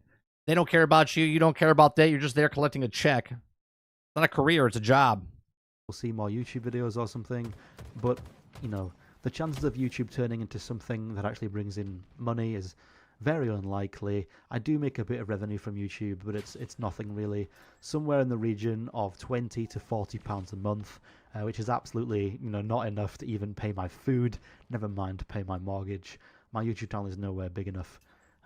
It's just, the money that I get from YouTube is enough to buy myself a nice pair of shoes at the end of the month, or I don't know, it pays for something like a bit of food, or maybe if something needs repairing, or I want a new game, I mean, I would honestly, if he's a graphic designer, I would 100% dig into the AI that he just got lost his job to. I would 1000%, instead of wasting doing something else, I would 1000% put the 2 weeks that he's taking right now. In 2 weeks, if you put your entire effort towards AI, learning to how to describe and write and sort of code what the AI can draw, you could do 1,000 things better than the people that are just typing in. When I make AI and when someone else makes AI, can we look at this first? We'll let this finish first. We'll let this finish. Yeah, it's rough. So hopefully May and June, prove to be more positive. We'll see. Yeah, thanks for watching this video, and goodbye. If you're a graphic designer watching this as well, man, I highly, highly recommend learning some new skills while you can. But the learning the new skills would be learning AI. And don't ever template things. Don't provide the right. Use the AI as a paintbrush. Don't look at the AI as taking over your job. Use it as a tool. Right? There's still a point where people, yes, everyone can use AI. Everyone can write a script. Everyone can make a picture. Everyone can do whatever. Right? But there's going to be masters. Right? Everyone has a phone right now. Everyone has a phone. Everyone can take photos. But you could tell the difference between a professional photographer and a person just taking a picture. Okay? There's a difference between someone that can use AI, like what's the I forget what is the program's called? Dolly, right? Dolly, the AI Dolly program. Okay? There's someone that can use the program, and there's other people that can't use the program. They can still, everyone can use it, but people are mastering it, and they have much better pictures and what they're doing than the people that don't know how to do it. It all looks impressive, but you could tell the difference between someone that knows what they're doing and someone that doesn't know what they're doing. The company you work for, the templates, claim your work takes longer than it does, so that you can have time to yourself to look into other jobs maybe. Do whatever you can and rinse the company you work for, because, you know, at the end of the day, companies don't owe you anything. They're not obligated to keep you. If they find a way to get rid of you and replace you with AI, they will do. Don't ever feel obligated to provide a company what it needs. Give them the bare minimum, and, you know, that's it. Focus on yourself. Yeah. This is 2 weeks ago. What's this one?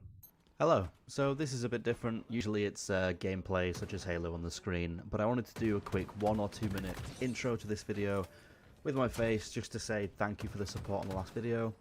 It's not often that I do the face cam. Okay, he's just doing the whole thing. All right. Well, let me go to the AI stuff for a second. Let's bring up an AI. Okay, I'm going to show you a picture that I did, right? These are things that I've done. Okay. Now, obviously, here, I typed in, let me find one. Right? And again, everybody can make AI, right? Everybody can make AI. Right now, you can open up your computer, your phone, whatever it is, and you can just type in something and be like, oh, that's so good. Okay. Now there's the AI stuff like this. I typed in a bunch of different things. Okay. Like, for instance, you see this. This is Batman, Harry Potter. It made the thing. That's what it is. Okay. Then there's like these cartoons and whatnot. And they look okay. They don't look great. Okay. I typed in some Fallout stuff. Right? Like, this made like a Fallout. Right? Made like the Fallout character and whatnot. Right? Made the Joker. Right? It looks good. Okay? But now let's go to the home. Right? And look at some of these drawings. And some of these AI photos. Right? They're on the next level. Right? These are people that know what they're doing.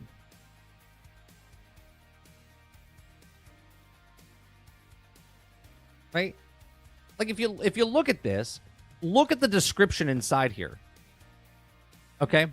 And yes, you could do this. You could type a bunch of stuff in, but this is what they know what to do. And they take another photo, they put the photo in, and they start adjusting that photo. Right? They're using this as a tool to make better pictures, to make better stuff. Like, this is not a real girl. Okay? That's not a real girl. That is a AI-generated photo of a girl. Right? It says right here, a strikingly beautiful 21-year-old girl with dark brown hair, strands on black background. Okay, she's wearing a cropped black hoodie, black tight-fitting high-waisted jean, laced-up boots. You don't even see the boots and stuff, right? But it's taken all of this and put it in. Is it still art? Sure. Why wouldn't it be? Was art defined as someone painting? Right? It's still 100% art.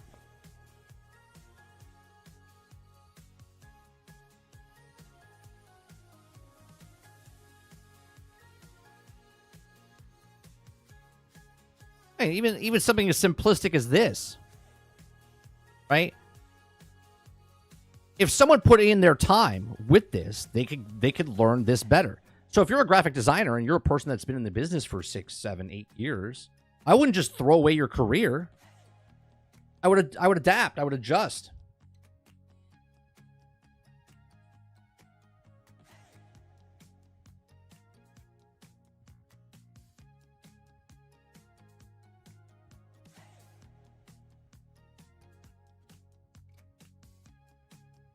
Right? And from a business aspect, if someone needs a mock-up drawing for something, right, there just needs to be rules in place. There needs to be something that tags it to know it's AI, which some people do. Some companies do. Okay? There needs to be something to know that this person created this in AI and not drawn it.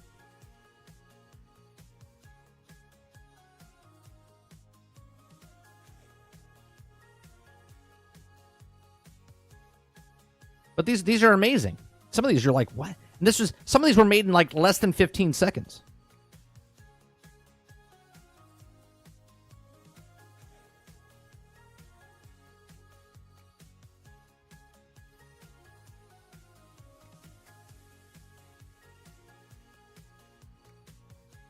Here, let's see.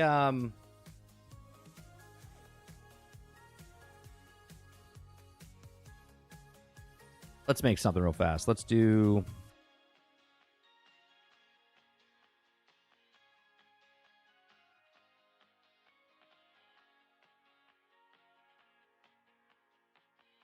All I typed in was Fallout meets Transformers.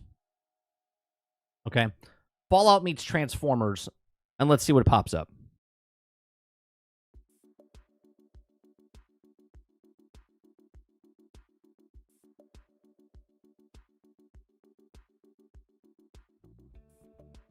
Okay.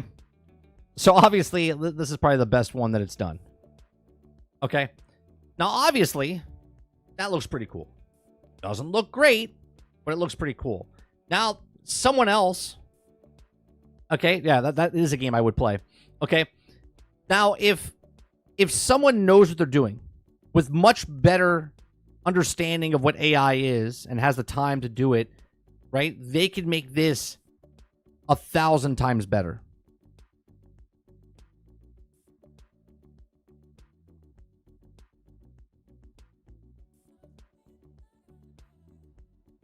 That's pretty cool.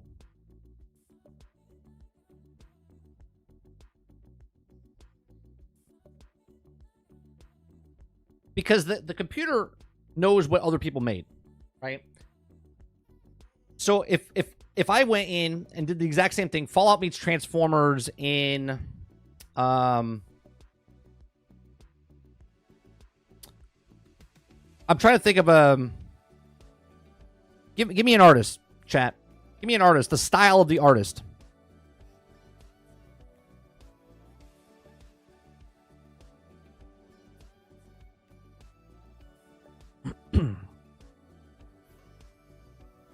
It's like the AA went and let's mash up Bumblebee with Optimus and added a Fallout.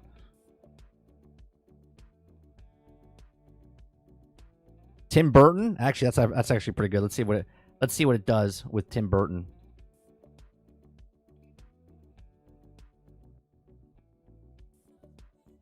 Fallout meets Transformers in a Tim Burton style.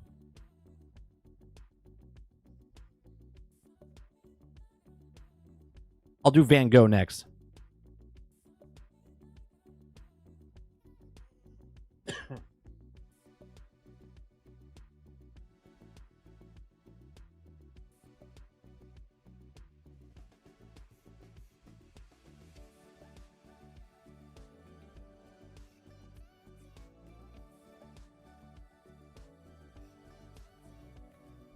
See, there's probably a way to type it in better so it knows. Right? That's pretty cool looking.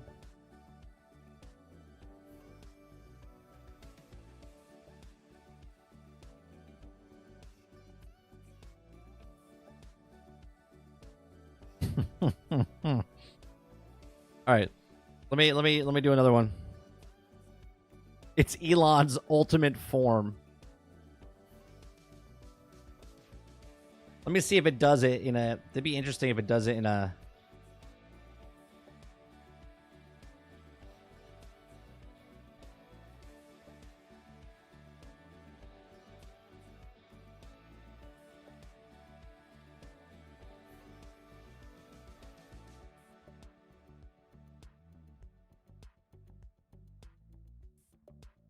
All right, I put in a Van Gogh style painting. Let's see what pops up.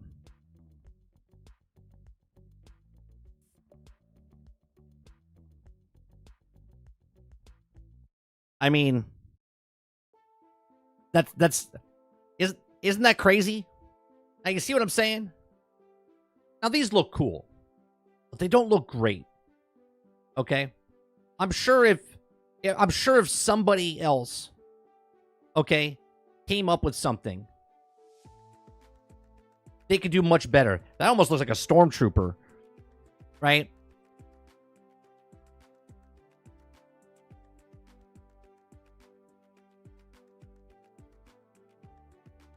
Right? So you see what I'm saying? So if someone could fine tune and become better at what they're doing, the story I told earlier about the focus pulling and stuff in my own career. Sure, technology can take over, and auto zoom and autofocus are a thing now in massive things. Okay, but there's something that the AI can't do. Okay, the AI or the robot that works on the set now has to be programmed to do what I was doing on the fly. Okay, so for me to do a take would be the guy walking down that hallway in that same scenario I told you earlier. Okay, and it would just be me pulling it. And if I mess up, I go, do it again. Do it again, right? Where if the robot's doing it, okay, you have to sit there for 20 minutes ahead of time going, okay, 10 feet at this aperture. Okay, stay there. Okay, move up. Stay there. And then it would go from point A to point B, but you have to program that in. Time is money. Time is money. Okay? Yes, you're saving money because you're doing it faster, okay, with the robot and the longevity, but certain aspects of the thing, you still need a human touch of something, right? And the human touch here, yes, you're still just typing, but you are putting in the stuff that you need to know, where the AI is just going to make a generic thing based off everything else it's already on the internet. Hence why we say Van Gogh. It says, oh, it takes Van Gogh and it puts it into the style like this. So as a graphic designer, if someone's looking for a generic thing, yeah, I'm sure your thing could be done, you know, real simple. But with the human touch, you can finite tune what needs to be done for that client. So if you're a graphic designer, if you're a game developer, if you're whatever, right, I wouldn't just throw your career out the window. I would take this as the paintbrush, the tool, the drill, the focus puller, right, the camera, whatever, and use it to better yourself in your career instead of being down on yourself as saying that my whole job is gone.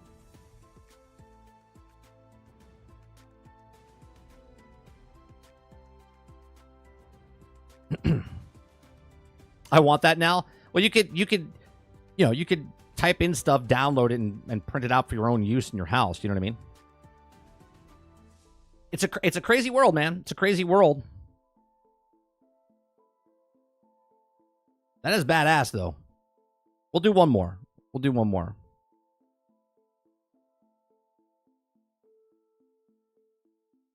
Hold on one second. Let me see.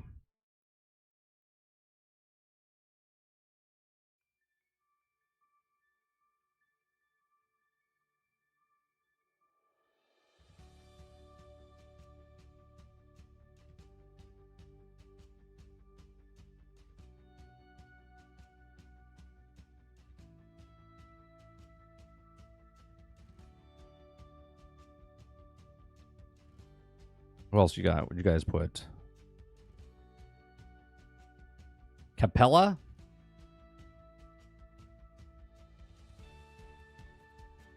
What's Capella?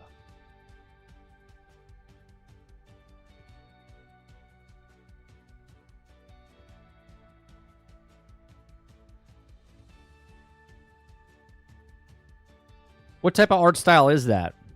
I'm like, look, I don't even know what that is.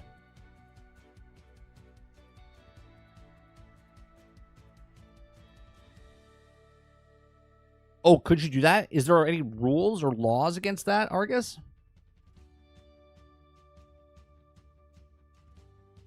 Oh, absolutely. Absolutely. Any artist out there that wants to be in the industry should 1000% learn how to use AI on top of drawing stuff. Computer design, Photoshop, all that stuff.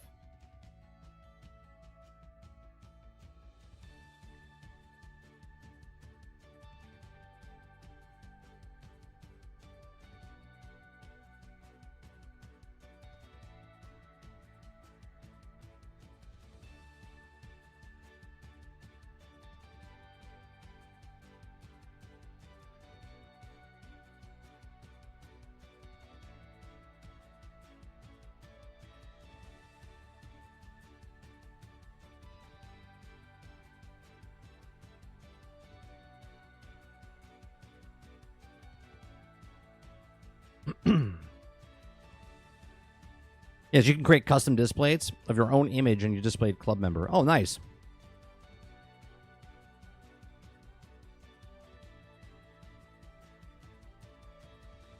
Well, Mr. Luke, you got to pay for it. You only get a certain amount. So on Leonardo.ai, I get 180 coins for free per day. After that, you got to pay. So you want to make sure that you have, right? Talk about microtransaction galore. Right? The free thing's 100, I think it's 180 or something like that, 160. And every little thing is a, you know, an upscale.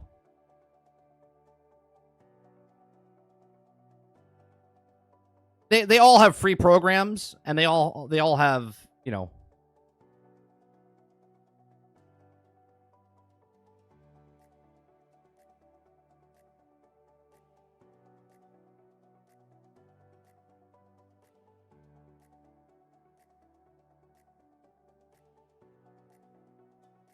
it's always really cool what you can make with it. Actually, you know what? We'll do one more, and I'll do it in a Pixar form. Just see what they do for Transformers with Pixar.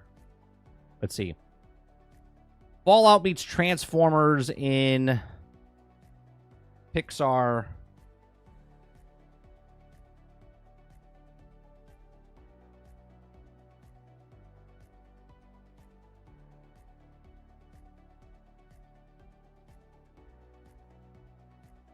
Right. Every time I generate these 4 pictures, it costs 14 of the coin. Right? So I have 94 left for the day. And you can shrink that by 3 to 1 image or whatever. So it made the same type of stuff in a sort of like a Pixar type of format.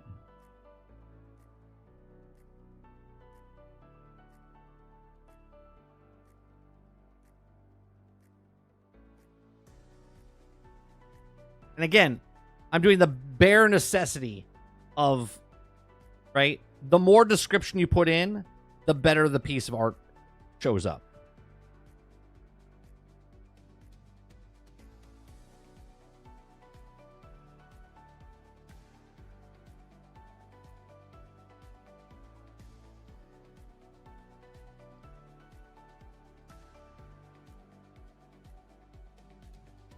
What's my prompt? All I put in was Fallout meets Transformers. And then whatever artist. That's it. Fallout meets Transformers. That's it. There's no other prompt than that.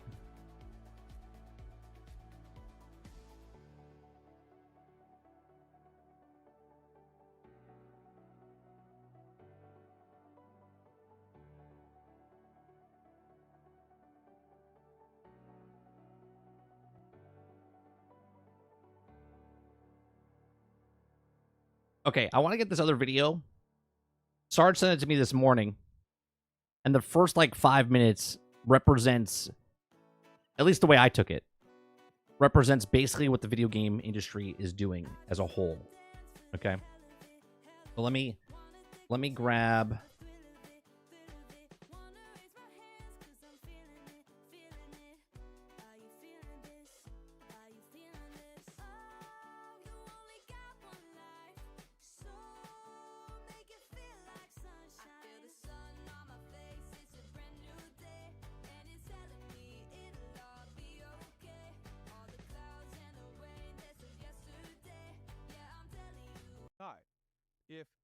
Okay. So this comes from Alex Hormozy. Okay. And this is, and the reason I'm showing this is sort of like, this is sort of like what happens in the video game industry, right? It happens in any industry.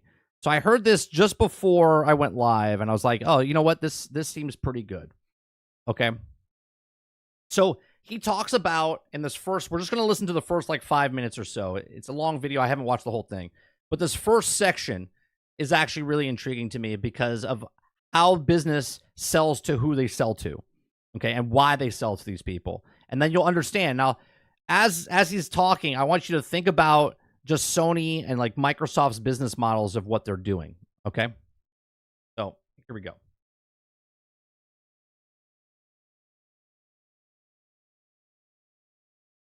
I'm going to compress 13 years of brutal business truths and lessons into this one video.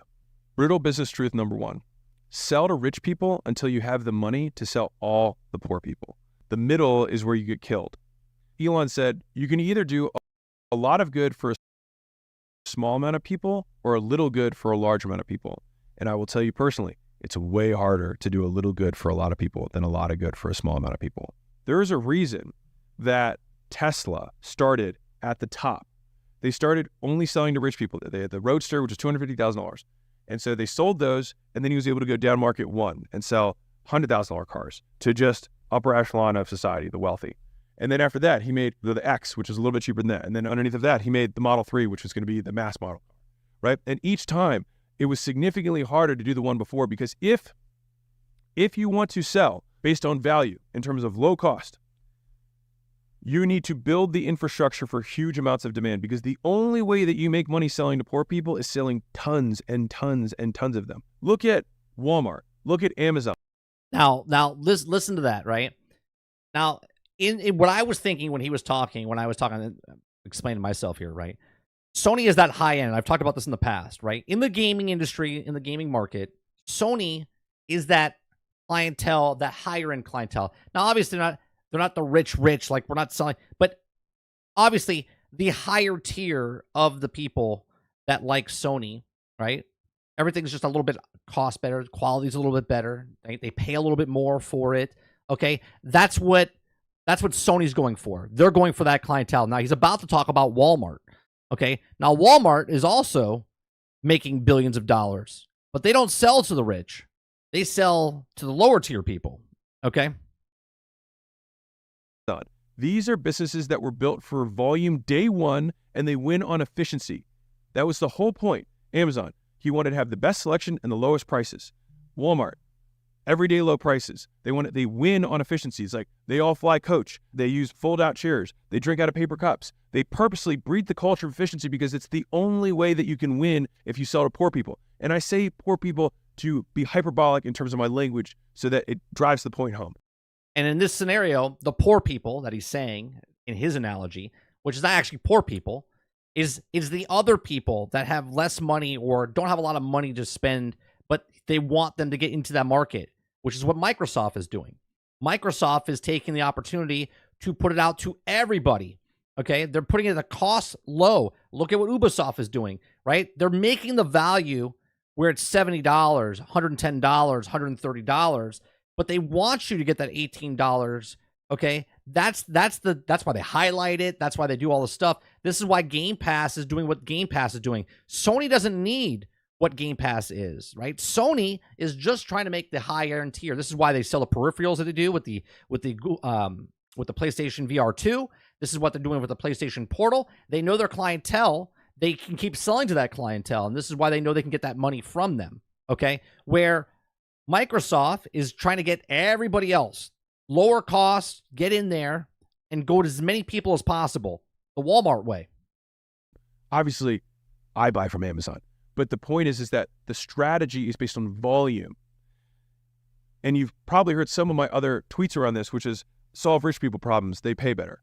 Or if you solve rich people problems, you get to charge rich people prices. This is what I think the key insight is that to someone who only has $1,000, when they pay you $100, they pay you 10% of their net worth. Their expectations of what they're going to get Right. They're paying higher, so they expect more. For that $100 is the same as a rich person giving you 10 million of their $100 million. It would be gigantic, right? In terms of their expectations. But getting a rich person to give you $100, they might not even notice. And so the thing is that it's actually easier. Okay. And this is, hold on one second, because it's cutting off because I have, let me put this in the other browser. Chrome takes so much. Let me close this down.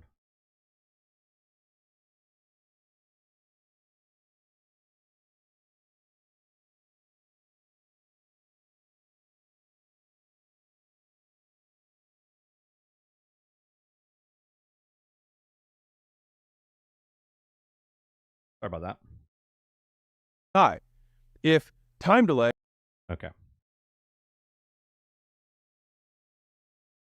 Let me rewind it just a little bit. Best plastic surgeon in the world, you don't give a guarantee, they option of the guarantee. Language so that it drives the point home. Obviously, I buy from Amazon.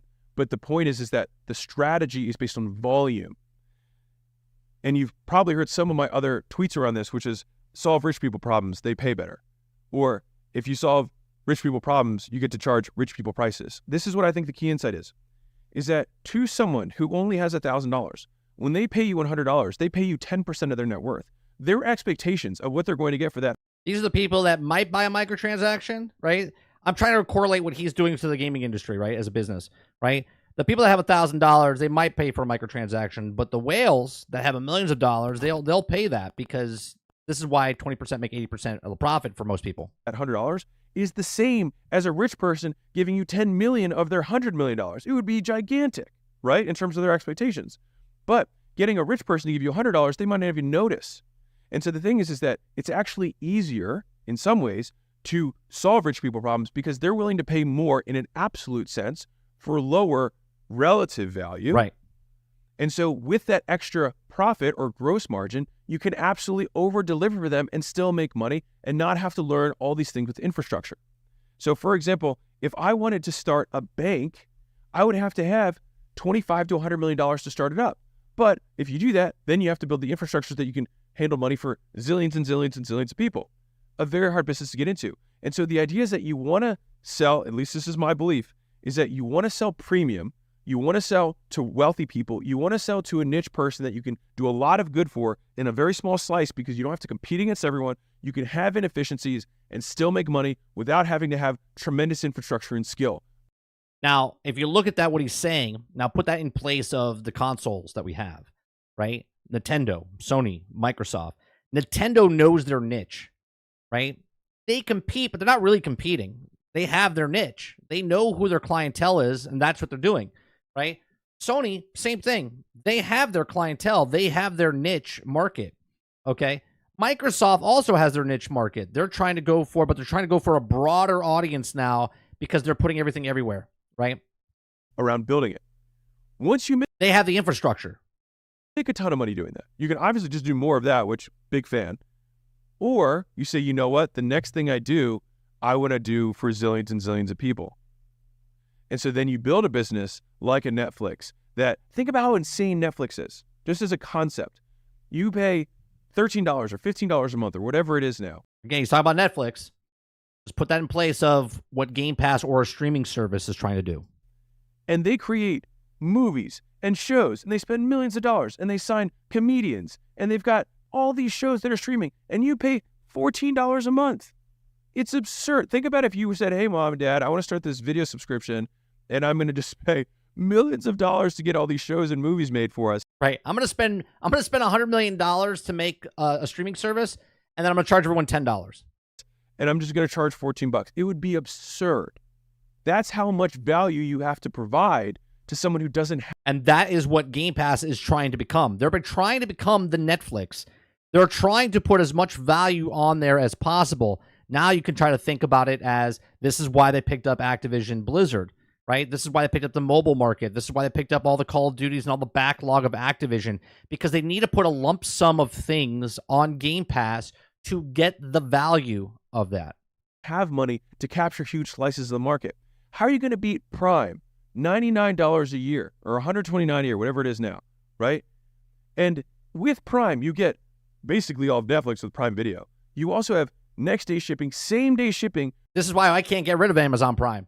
Right? I hate that Amazon Prime gives me commercials now, but because the shipping is part of Amazon Prime, it's totally worth that alone, let alone the streaming service on top of it. With anything that you want to buy, $99 a year, $129 a year. If you build to sell to the masses, you need to build like you're going to sell to the masses. And you're usually going to have to put a ton of money in for a long period of time because you have to have that infrastructure up. Ton of money for a long period of time. How long has the Game Pass been out? Right? How long has Game Pass been out? 5, 6 years. Right? They need to build to the masses. They're trying to, right? Now, us as just gamers look at it and go, it's failing, it's failing, it's failing. Netflix was failing until 7 years into the cycle, and then that's when it exploded into their business. Up front to deal with that volume, to have such a crazy value discrepancy that someone who has no money still never wants to cancel. Right. That's the key. Whereas if you go to wealthier people, you can get a premium. You can have 5 clients that all. This is where tiers come in. You can get the premium people. This is across all platforms, right? Across the top tier for PlayStation Plus, to the top tier of Game Pass, to the top tier of Netflix, the top tier, right? You still have the people that are willing to give you more money for that thing because they have perceived value of that, and they're okay giving you a higher tier money, where everybody else is giving you the other part of the money. Pay you $5,000 a month and make an amazing income, and have the resources to actually do a good job and hire a couple people to help you out who are competent. And you can do that when you charge more money. And those people are not the ones who are like, and everybody's seen this meme where the $50 a month customer is like, hey, so for this $50 a month, what am I going to get? Now, we make fun of that. That's the reality of if you're taking 5% of someone's paycheck, it means a lot to them. Whereas if you're going to somebody who's making $1 million a month and they pay you $5,000, if they get one good thing a year, they're stoked. And they're like, oh yeah, I sent the wire. Did you get it? Like the difference between working with somebody who's on the lower end versus the higher end. And so being very clear about who you serve, not serving other people, going down market only if you have the infrastructure to support huge amounts of volume and usually the capital to front it. Which is what Microsoft has, right? Again, he's not talking about Nintendo. He's not talking about Sony. He's not talking about Microsoft. He's talking about just in general how companies work and what they need to do. Either you build for volume day one and win on efficiency like Amazon or Walmart, or you build for a premium, which means you niche down and you completely solve problems for people. So you completely solve a problem in a very narrow niche. And what I'm taking from this, the very first part of this, okay, hold on. Structure to support huge amounts of volume and usually the capital to front it. Either you build for volume day one and win on efficiency like Amazon or Walmart, which Xbox has done since day one of this new console, Game Pass, okay? Before even before even the new consoles came out, this is what they're trying to do. Or you build for a premium, which means... Or you build for a premium, which is Sony, what they're doing. They know their premium customers. They know the people that want to buy the system, the extra peripherals, the games that are on there. You niche down and you completely solve problems for people. So you completely solve a problem in a very narrow niche. And so let me give you a completely polar opposite examples here, which I literally live on both sides of the spectrum. On one side, acquisition.com is my premium brand, right? This is the brand that we do deals with. This is where we have $100 million companies and stuff that we invest in, that we own it, right? That's my family office. And we do 1 or 2 deals a year.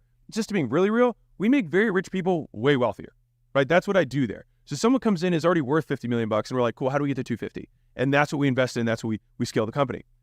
On the other extreme, we've got school. So school is for everyone who's starting out. Now, school took 5 years to get to the level of product that it is now, and millions and tens of millions of dollars of development where it lost money the entire time and still loses money right now. Sound familiar? Right? And even then, Microsoft is profitable now, right? With the gaming aspect of Game Pass. Okay. In order to create such an absurd value for the $99 a month or whatever. And this is absurd.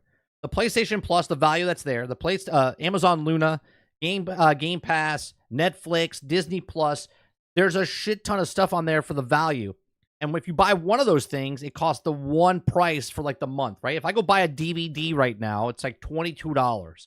Or I can get Netflix for the highest tier at $22. Whatever it is. Because we know that $99 a month for somebody who's trying to start their business, that's the entirety of their business budget. And so we have to solve all of the business problems that those people have at that level. And so these are two completely, honestly, the most polar extremes of value creation in terms of who we're selling to or who we advertise to and who we're attracting and how we help them.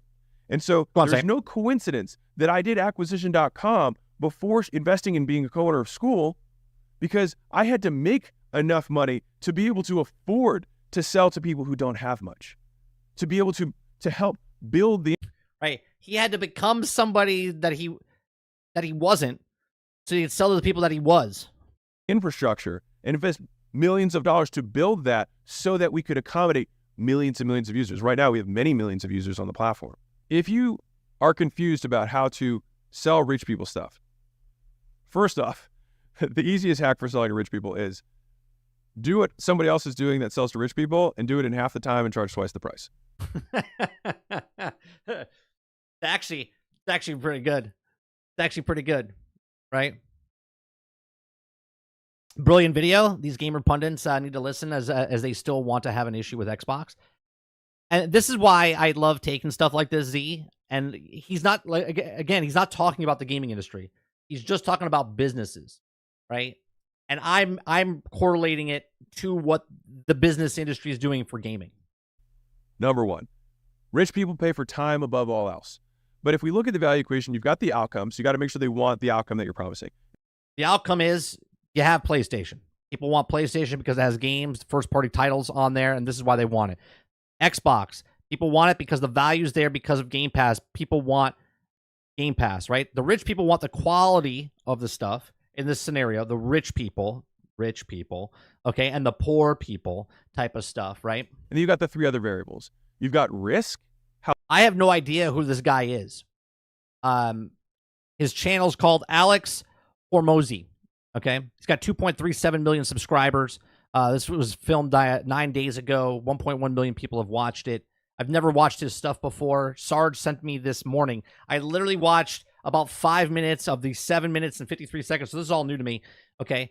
He started talking about stuff and I was like, you know what? I can correlate this to what is happening in the video game industry with the different business senses between Microsoft and Sony and Nintendo. So I was like, let me watch this on stream and kind of break it down like that. How likely is it that they're going to get what they want when they buy? Time delay between when they buy and when they get, and the effort and sacrifice. The richer they are, the more guaranteed they want it to be. Now, you don't have to guarantee things, but you need the perception of the guarantee. That's why reputation matters. The video name is 13 Years of Brutal, Honest Business Advice. I'm going to put it in the description after this, Robert. The best plastic surgeon in the world, you don't give a guarantee. They just have a high perceived likelihood of achievement. They believe that if they pay you, the likelihood that their nose isn't fucked up when they do the surgery is high. There you go. His nose is fucked up because he had nose surgery. Time delay, they want it to be as fast as possible. If they give you money and have it tomorrow, rich people pay a lot of money for that. And then you've got effort and sacrifice. Well, I don't want to do anything. I want you to do everything. And so the thing is that a lot of times it makes sense to have very white glove, concierge, high touch things for people who are willing to pay for it, because for them, the incremental difference in cost for them is actually very small. Right. So the difference between $5,000 a month and $10,000 a month to a multimillionaire, not nothing. A huge difference. Yeah. But nothing. If you're just better for $10,000 a month, they'll happily pay you than the $5,000 a month guy. You're not going to sell someone who's wealthy on how much money you're going to save them. You'll sell someone who's wealthy on time. On time. How much time you're going to save. That's right. We all have the same amount of time. Okay. Now take this instance. cosmetics in a microtransaction shop. Okay. People that make an hourly wage of $5 or $10 an hour, when they're paying $10 for a microtransaction, that's going to be hard hit for them. They worked 1 hour to spend 1/10 or 1/8 of their salary for that day on that one microtransaction. Where a shark or a kraken, whatever you want to call them, or whale, okay, they're spending a fraction because they're making $1,000 an hour. So what's it to them? Nothing, right? They're just saving time. Why am I going to put 20 hours in when I can just pay $10 to wipe that time away? And that's where the microtransaction analogy comes in with what he's talking here. Brutal business truth number 2. I didn't even know he was going into this part. So You lack priority. we're gonna continue watching and listening. Problems are easy to solve if you know what you're after. If you know what problem you're actually trying to solve. I'll tell you a story. So I was talking to an entrepreneur who's doing about 10 million. Exactly, Luke. We did it with the cold shoulder. You could have put in 25 hours to get the currency of that, or you pay the 700 atoms that were in this item shop, and I happen to have 2,000 because I played the game and got them, right? So I was like, oh, okay, I'm going to put it towards it. $1 million a year. And that was between all of his companies. And we were talking, and he mentioned one, and then he mentioned a second, they mentioned a third, they mentioned a fourth. I was like, dude, how many companies do you have? And he's like, oh, I don't know. I was like, you don't know? He's like, yeah, I have an Excel sheet. And so I was like, well, this guy doesn't even, not him, the guy he's talking about. Did I get this right? He got 56 companies and he didn't even know? pull it up. And so he pulled up his Excel sheet and he had like 56 companies. Yeah, 56 companies.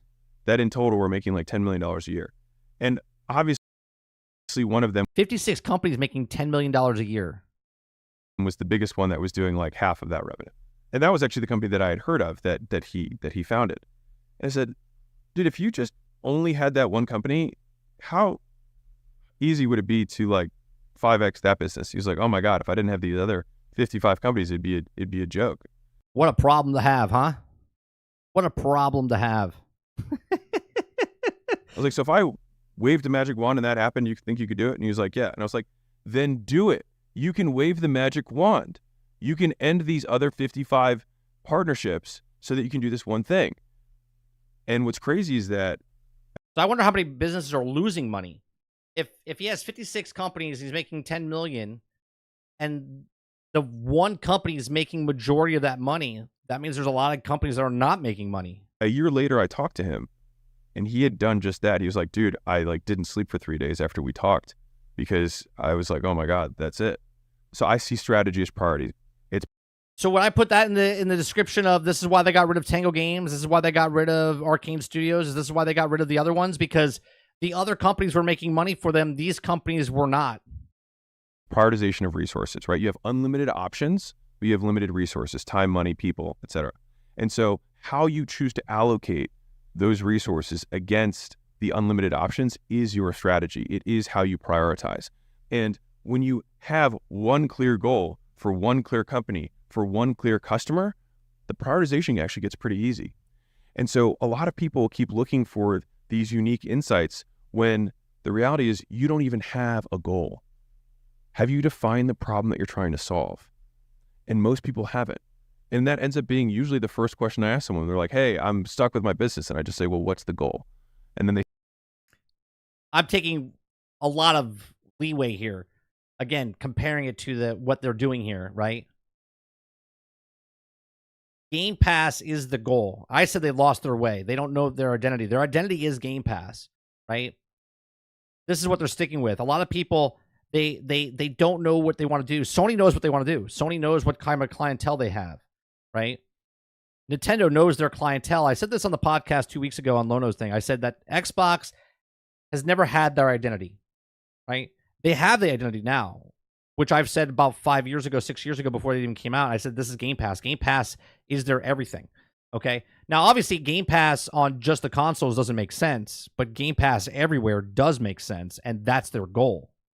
they say something, I say, well, what problem are you solving right now?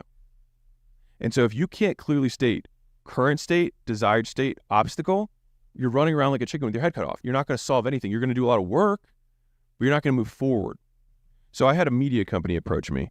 They've got 40 million subscribers across their channels. Obviously very, very good. Well, that's convenient. We can use this in a very good analogy, huh? Media.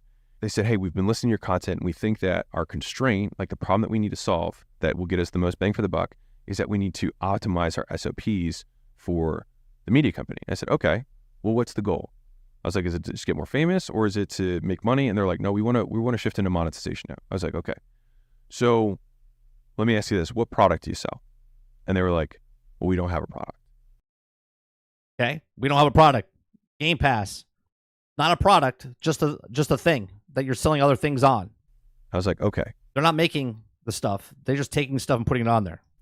So hear me out. Crazy idea. If you had a product, you would make a lot more money than trying to get your 97 out of 100 media company to 98.5. Not to say that there's nothing, like if they said, I want to be more famous, then I would have said, absolutely, you should do that. That makes sense because I guess the product would be not Game Pass. It would be the console. monetization isn't the goal. But if they were trying to make money, they had nothing to sell. And I promise you, if you have nothing to sell, you make a lot less money than if you do have something to sell. And so they could be a 2 out of 10 on product, but with that amount of media, that amount of traffic, they would be able to get so many sales that they would blow it out of the water. And so they were spending all this time trying to get into the intricacies, trying to get information on how to solve the wrong problem. And so most times it's not that you lack insight, it's that you're solving the wrong thing.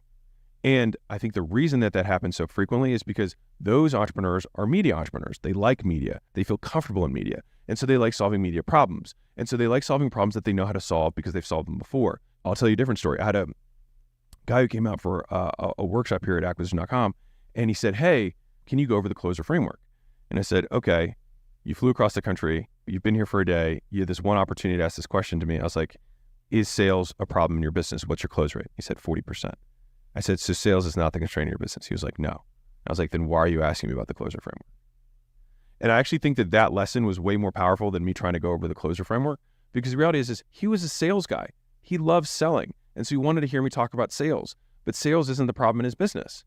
There's something else that's the problem. He might not be getting enough leads, or people are churning out too quickly on the background, or he can't even take on more customers because he doesn't have enough team. Like, those are all other examples of problems that might exist. And I'll bet you one of those 3 probably is the problem in his business, but that wasn't the question he asked. He asked about the thing that he enjoyed reading about, the thing he enjoyed learning about. And so right now, if you're an entrepreneur, it is true that you want to double down on your strengths, but the business as a whole has to be balanced. So hear me out. If you think about business like a body, okay?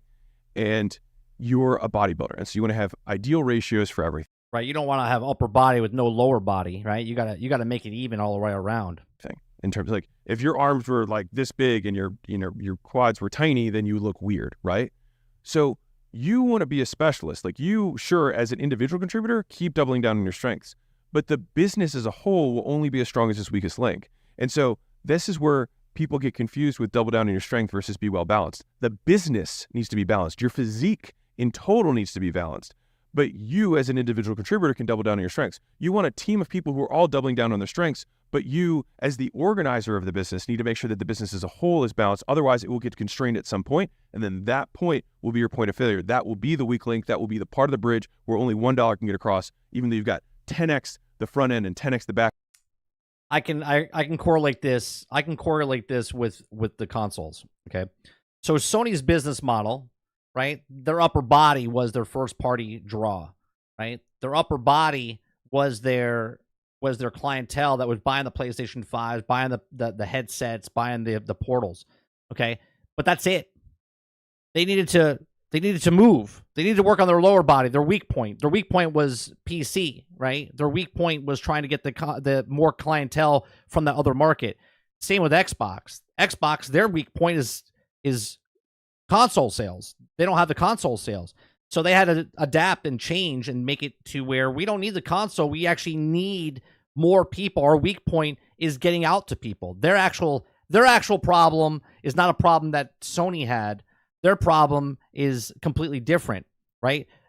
Xbox was well-rounded by putting their games elsewhere and doing stuff, but they couldn't get the volume of people. And yet Sony has the volume of people, but they're kind of falling behind because they had to answer the questions about PC and mobile and other things. Back in that one bottleneck is what's bottleneck. Hence why they're buying studios. Hence why they're buying movie companies for their Sony department for television and movies In the business. And so making sure that oftentimes the thing that you're not the most excited about, if you're a marketing entrepreneur, marketing is probably not your problem. If you're a product-driven entrepreneur, product's probably not your problem. If you hate people, and that's probably your issue. Like, I hate meetings, I hate leading people, I hate trying to reinvest my team. I'll bet you that you probably are having limits on your business because you don't know how to recruit, hire, train, manage. And so that's actually what you need to either learn or recruit someone who already knows how to do that. And so people spend too much time mentally masturbating to the concepts that they love in the idea that Mentally masturbating. because it worked to get them to where they're at, because they needed to start marketing to make money, they think, okay, now if I 10x marketing, that's what it takes to make more money. And unless that's the constraint, that's not true. And oftentimes businesses do grow to the constraint of the founder. They do grow to the constraint of that individual founder's highly specialized skill. And then at that point, it's constrained with something else that the founder doesn't like as much. And so either you got to learn it and get comfortable learning stuff that you don't like as much initially, or you got to find someone who does. And so if you're like, okay, well, I'm either a product entrepreneur and I need more marketing, or I'm a marketing entrepreneur and I need more product, or I'm either of those things and we don't have an operator, we have somebody who likes to lead and manage people and invest in teams, then how do you know what good looks like? So first off, one of the biggest advantages of business of doing this for a while is you start to recognize patterns. So you hire 5 guys that suck and then finally you find a 6th, then all of a sudden you're like, okay, so this is what a good sales director looks like. This is why the businesses, for example, that we start now grow so much faster, because 1, we know who's going to be needed next, and 2, we know what that person looks like. And so think about how much time you save, where if the constraint, let's say, is sales, and you hire, onboard, train, and that takes He's got some good stuff, Brian. He's got some good stuff. a month, and then that person sucks and it takes you 6 months to fire them, and then you do it again, and that takes another 6 months to fire them, and you do it again, and then this time it works. Well, you just wasted a year and change of growth that you should have been growing, but you weren't because you're the wrong person at the point of constraint. And realistically, this is why so many businesses get stuck. And the wrong conclusion is the person says, oh, I tried hiring sales directors, that doesn't work. No, you tried hiring John, and John sucked.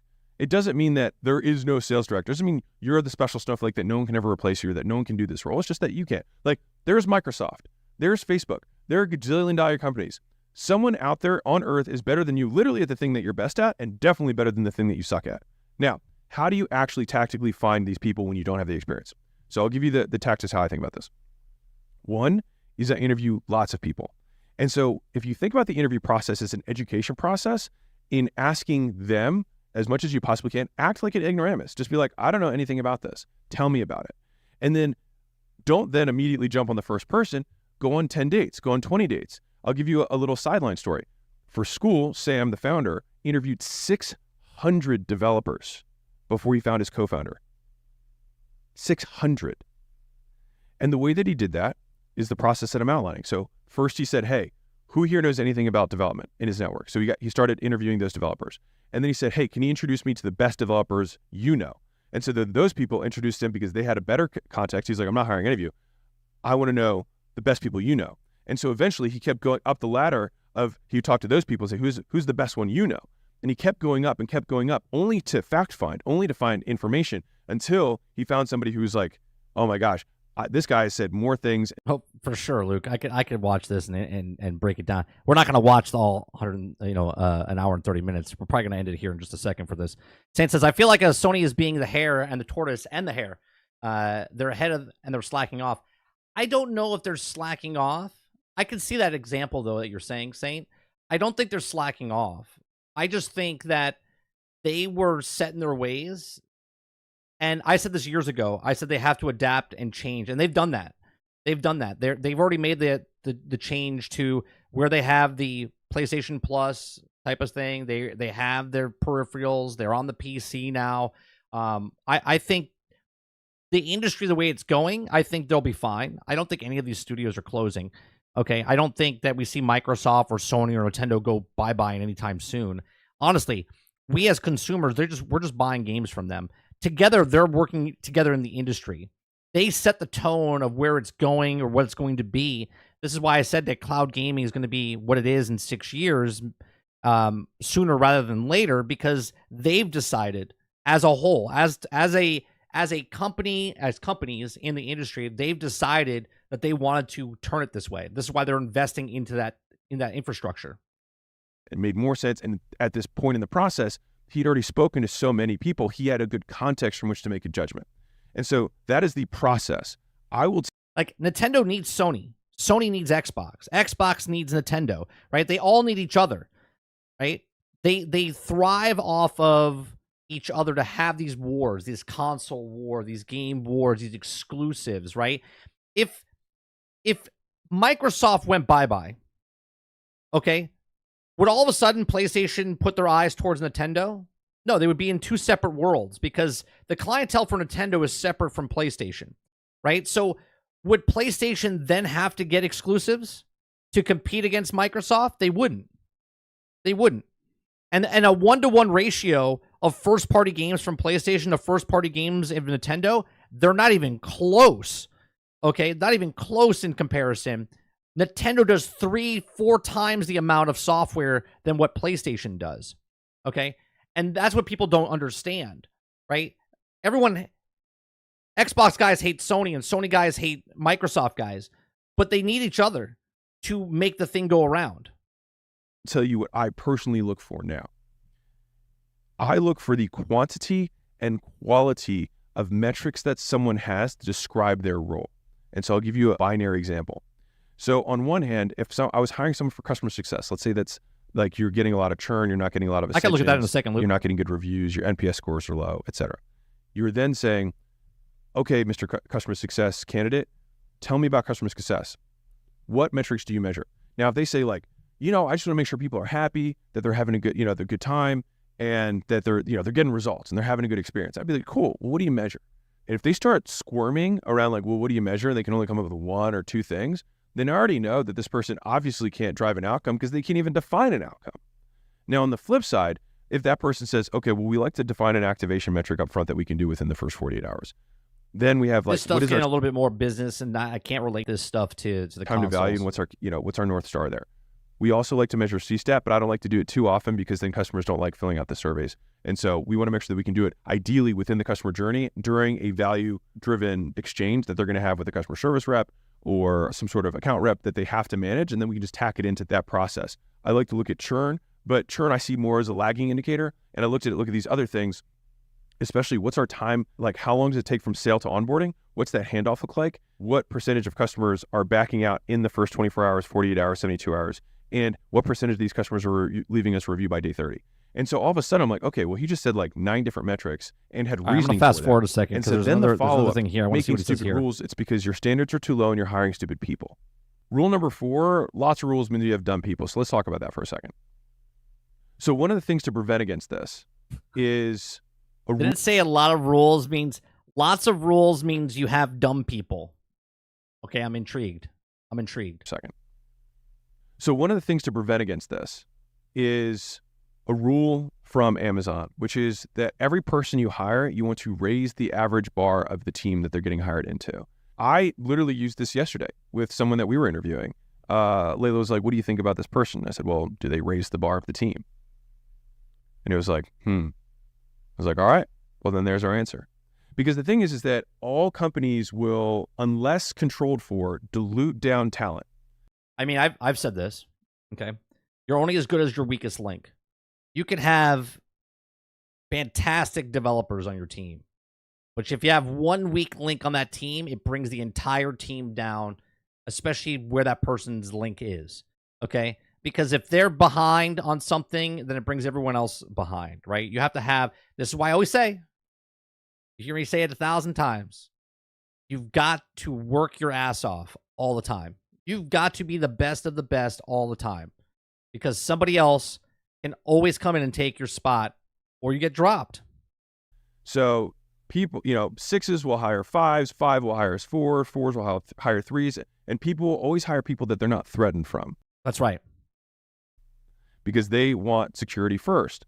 And so you diminish the team, and this is why I say you always, every job I've ever had, every single job I've ever had, okay, I start off at the bottom rung and I move up real fast. Why? Because I have driving factor, okay? I dominate the space that I'm in all the time. That's why I get management positions so fast, because I'm not just settling, right? I exceed, I excel. You have to implement something like this because the reverse can also be true. Imagine if every single time you hired somebody, it raised the bar of the team, then the team will just continue to get better and better and smarter people, and the company will grow and grow and grow. And I have a fundamental belief that the level of a business grows kind of like a Christmas tree, where you've got the number and intelligence of brains that goes up. So if you have lots and lots and lots of really intelligent brains, the size of this business is huge. If you only have one brain that's intelligent and everyone underneath of that has a subset of the skills of that one brain, then it's only one brain that's competing against companies that have 100 smart brains. And that was something that in my early days, every person I hired, I could do their job better than them, and I trained them to do everything they did, which meant the limit of the business was me. I feel you. I had to literally keep learning things, which you always have to do, of course, but I had to learn everything from scratch. And so the business then had to suffer what a day one customer success rep would deal with, because I didn't know anything about customer success. And so the idea is I would rather bring someone in who has 10 years of experience in customer success so that we can start the business on year 10 of customer success. I want that person to have learned all those lessons on someone else's dollar. And then when they come to me, have all those lessons. You got to pay for that, right? You got to pay for that experience. You can't just come in with a guy that has experience and then pay him fucking minimum wage. You know what I mean? So I don't need the scars. This is why I would assume that video games cost more money when they shift over, like a lead that leaves one studio and then comes to the next studio and they bring them on board. I'm assuming the budget just ballooned because they brought that person's experience into there. And so one of the telltale signs also of an early company is that you've got people who have zero experience in leadership roles. All right, I'm gonna end it there because this is much more goes into running a business. Let me put this guy's information in the description down below, and that way you guys can look at it.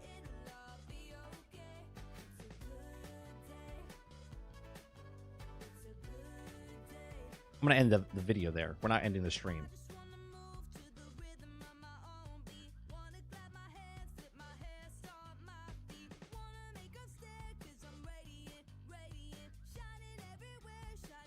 Oh, that's not.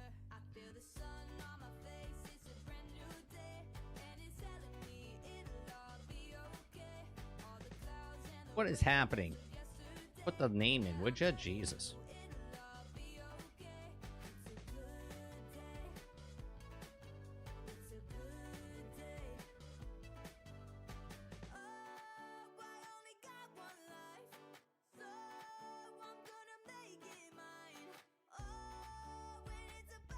All right, those of you that want to watch that video, that video is in the description down below. You guys can check that video out and watch it. I'm gonna watch it after stream. You get more information. I love information like that. Obviously, just more information in my brain that can use it to other things. Game Pass. Cloud gaming doesn't do anything to Game Pass except add value. Sure, but if it's in the tiers, you can only do cloud gaming if you're part of Game Pass Ultimate, then that adds value to it, right?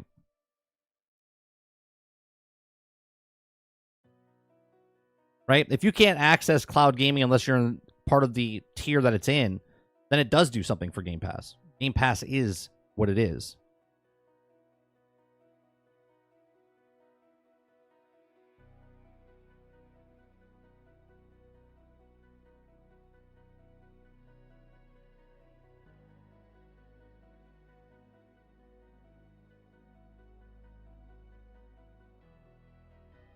Oh, no, we already watched that, Luke. We watched that. That's the PvE mode. Yeah.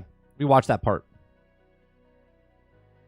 Well, we talked about it. I watched it. We talked about it on GXG on Thursday about the PvE mode, which I think is very smart for them to put it in.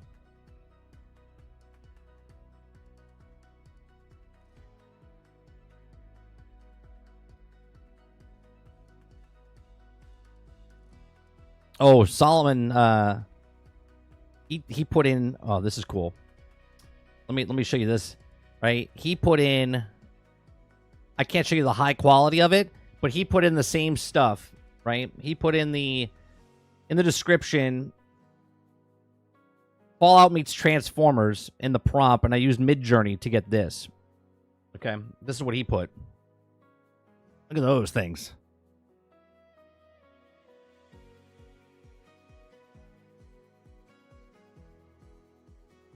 That's crazy stuff.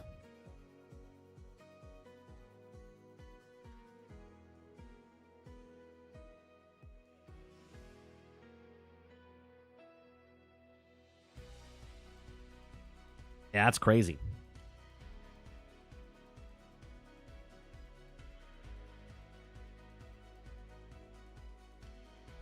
And then you got this one.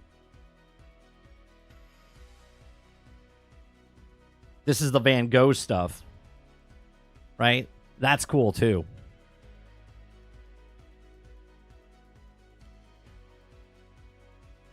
Yeah, it's crazy with those programs, man. Top left is Warhammer. See, I feel like it's more of a Destiny type of thing.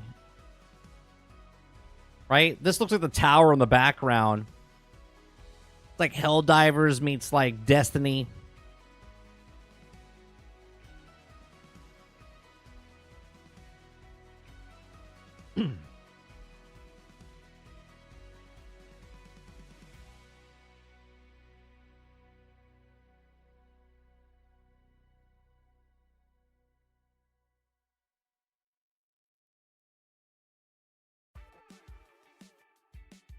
Oh, look at that. PlayStation London studio has closed. Is this a different one from the other day? Or is this the same one? PlayStation London studio has closed. Well, gee, there better be lots of articles out there. I don't know anything about this. So let's read this for a second. Okay. So a PlayStation London studio has closed after 20 years. After 20 years, PlayStation London studio has officially closed its doors. The closure comes as part of the previous announced layoffs by Sony that saw 900 people lose their jobs. Hey, that's amazing. That's amazing. When they report something for Sony, they put out there that it's part of the 900 they already announced.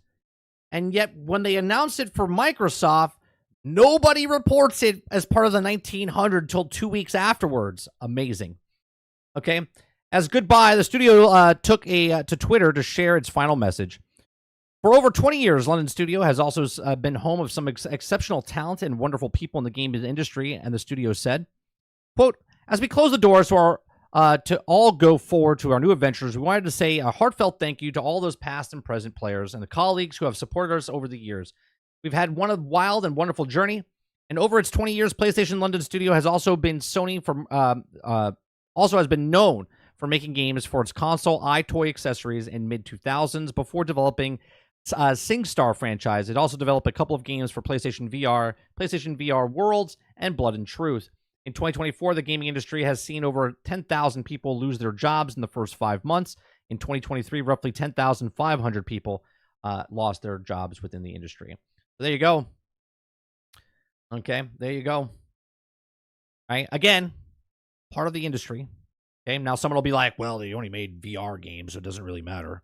Okay, they're still around for 20 years. And they closed the studio, but it's not going to be talked about or big thing happening here. Again, part of the 900 that they already said to us publicly that they're firing 900 people. This is part of that 900 people. Just like Microsoft said, we're firing 1,900 people, and then they finally started firing those people. So it's amazing. It's amazing how things are spoken of. Remember all those videos now that people did? Microsoft firing people, closing studios. They already said they were closing studios. They already said they were getting rid of people.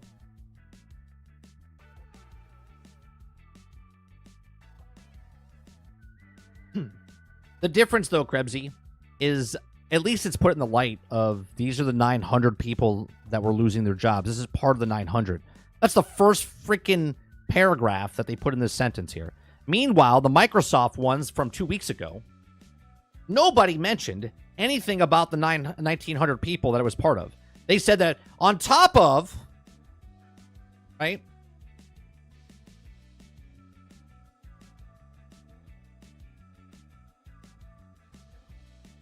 If you want to call it the Xbox tax, Hilly, I'm just pointing out the facts of what people reported on, right? They never once mentioned part of the 1900. Not once. On any of the stuff that we covered here, not once did they said it. I said it. I said it, this is part of the 1900, right? And if they didn't say it in this article about the 900 people, I would have said this is probably part of the 900 people they already told us about.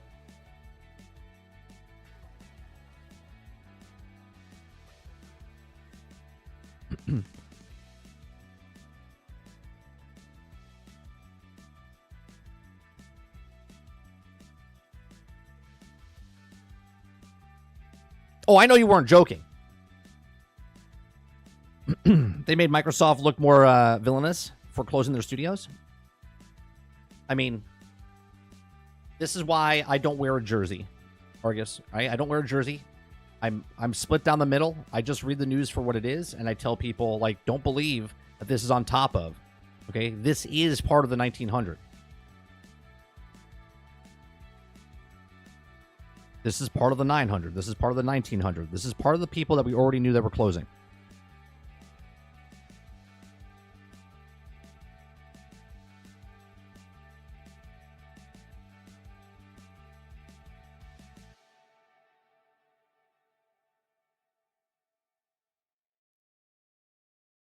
Because those studios made great games. Great games for you and me is different than great games for the companies that are making money. You do understand that, though, right, Titan? Great games for us is different than great games for them.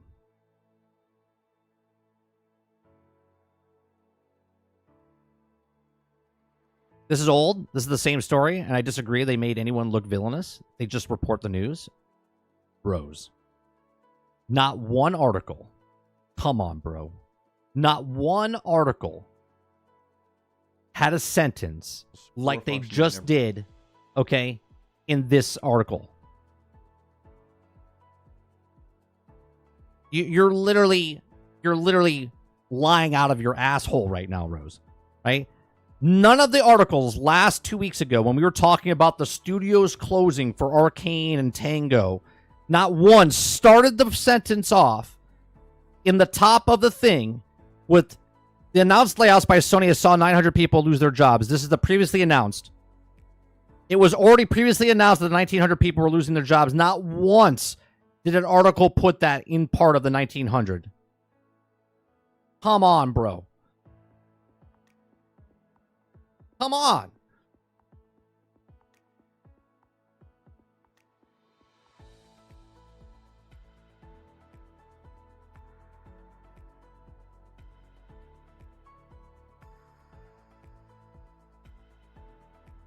This fanboy crap, the stuff is making Xbox look bad.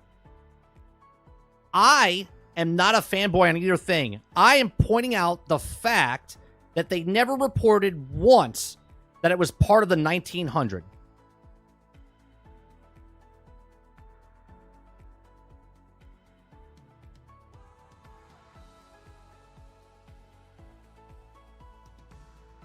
All I ask for is be transparent of what you're reporting. Not one article said it was part of the 1,900. Not one. First thing they do with this article, which is what they should do, is tell you that it's part of, right? There was one article that said we don't know if it's part of the 1,900 or not, and I think Paul Tassi wrote that, if I'm not mistaken. Other than that, nothing.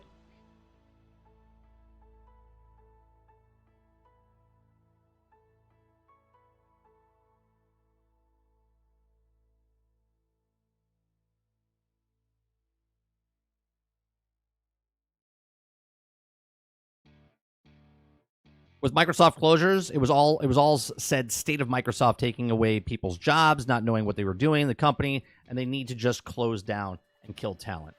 Maybe they didn't know it was part of the 1,900, so they just reported it, but about layoffs? Come on, Rose. They haven't gone back and said it or fixed it in their article. Now that they know it's part of the 1,900, they didn't update their articles saying it was part of the 1,900.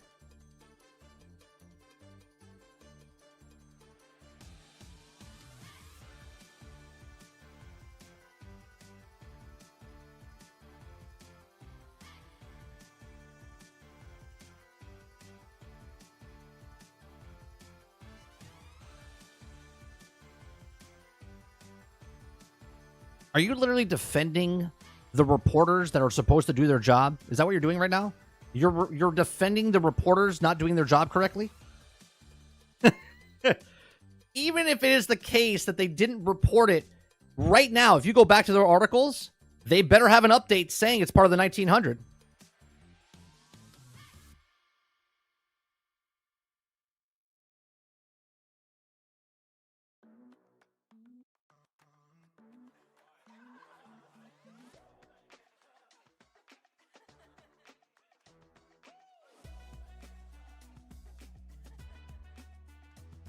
Hold on, I'm literally taking the time right now, scrolling backwards through this corporation's site to see if they went back and updated their site.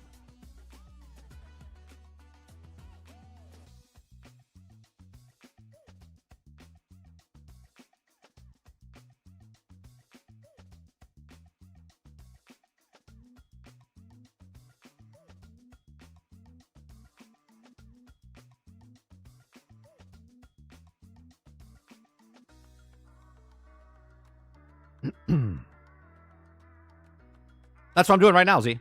I'm literally scrolling through their site to go back to see if I could find the article they did on the 4 studios closing.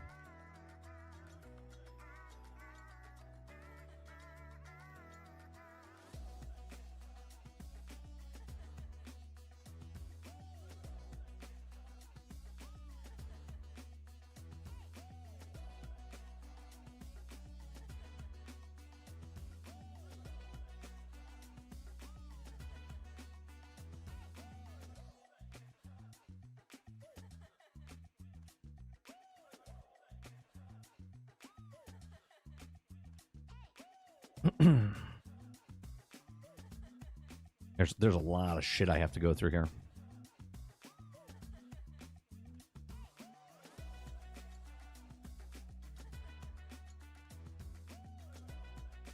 Redfall's 1 year old, but now it's worth playing.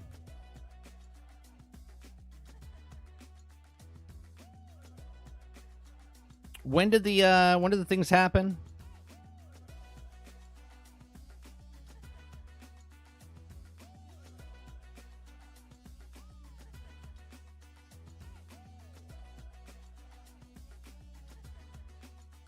Was it the end of April or was it the beginning of May?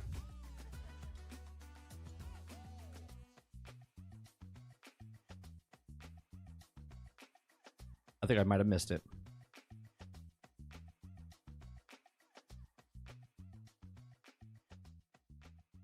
Here, I'll go to our submitted stories.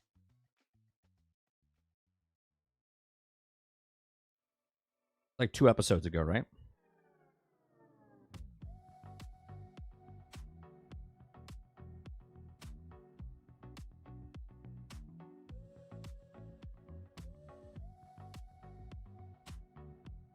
Question is, do I have Game Insider?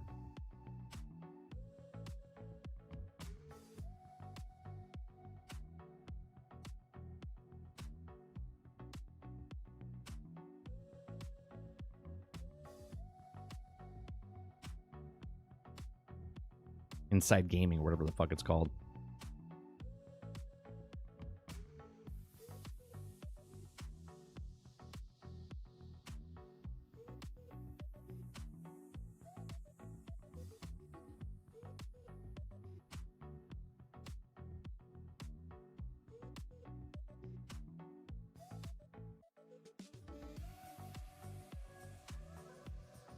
Here. Even this tweet is not their tweet, but even this tweet, okay, is adding the extra people of the 2,000 plus. Okay, in 2024, over 9,500 jobs have been lost in gaming, and we only have been 5 months. Example: Microsoft, 2,000 plus. They added the people from the 4 studios closing on top of the 1,900. Okay, now I'm not saying that's a reporter, but I'm just saying.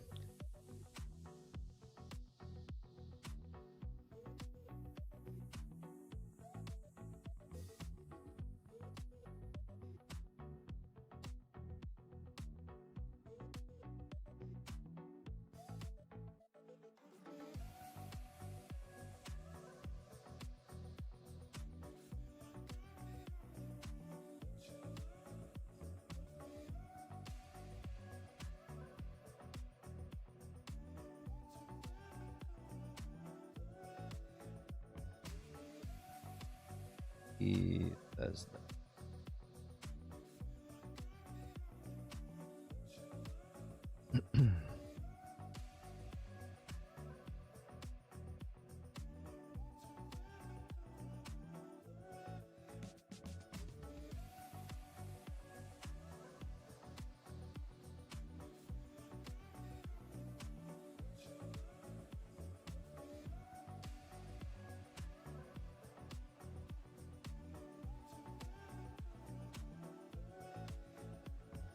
I'm trying to find if they have if this company even wrote one. It doesn't look like they did.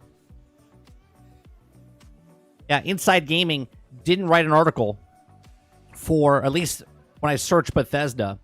The last one they did was Bethesda preparing another fix for Fallout 4 next gen update, and the one before that was Microsoft seamlessly closes Bethesda France, which they do say about the 1900 in that, but that was in April.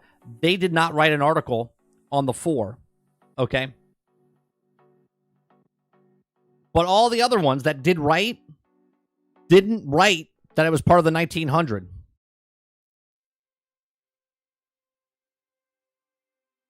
But Microsoft is also known for buying up companies and just to shut them down. And the bigger news is story. And then they are also no. Don't move. You move the goalpost.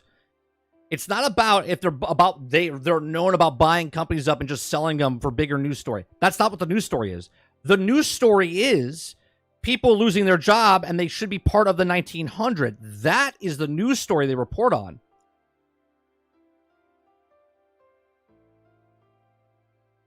Well, that's not true, Argus. Sony announced that London studio was part of the 900 up front when the 900 was announced. Microsoft announced 1900 and gave no clarity. They didn't have to give clarity. The clarity was that when they said that we're letting go of 1900 people, now they're letting go of the 1900 people. They didn't know who was getting let go. They're just releasing this year 1900 people. Hence why I said in the very beginning, I was like, this is part of the 1900.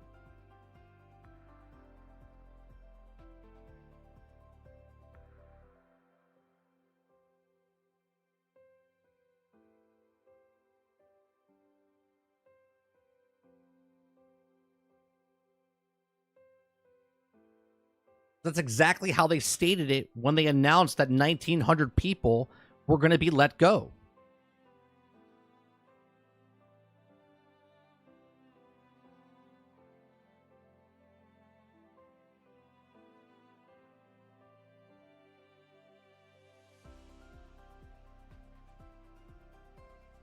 Right? All the YouTube channels I watched, they said, oh, they're having more layoffs, more layoffs, more layoffs.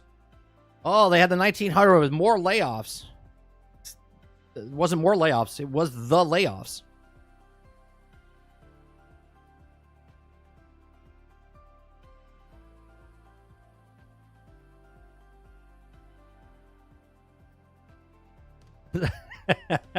Z's like 1900 problems and I'm not one. Every time I hear Microsoft is cutting back people, Z, because I have a buddy who works in sales in Microsoft, has nothing to do with Xbox, just works for Microsoft.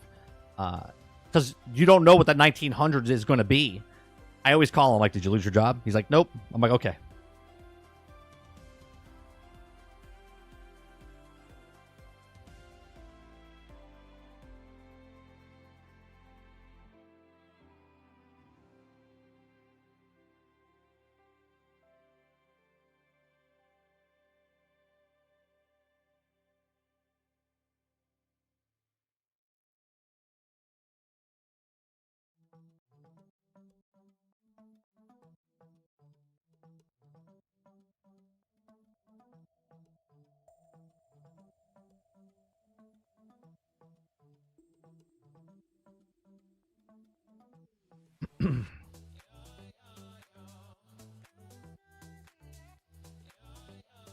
It was May 7th when it all happened.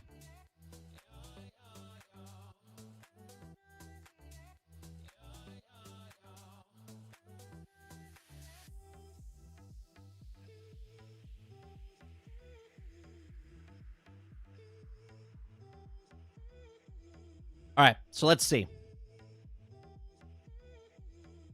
Let's see Here's IGN. May 7th. Updated May 7th. So they didn't go back and say. First paragraph. Microsoft has closed a number of Bethesda studios, including Redfall, Maker, Austin Studio. Nothing here. Nothing here is saying it's part of the 1900.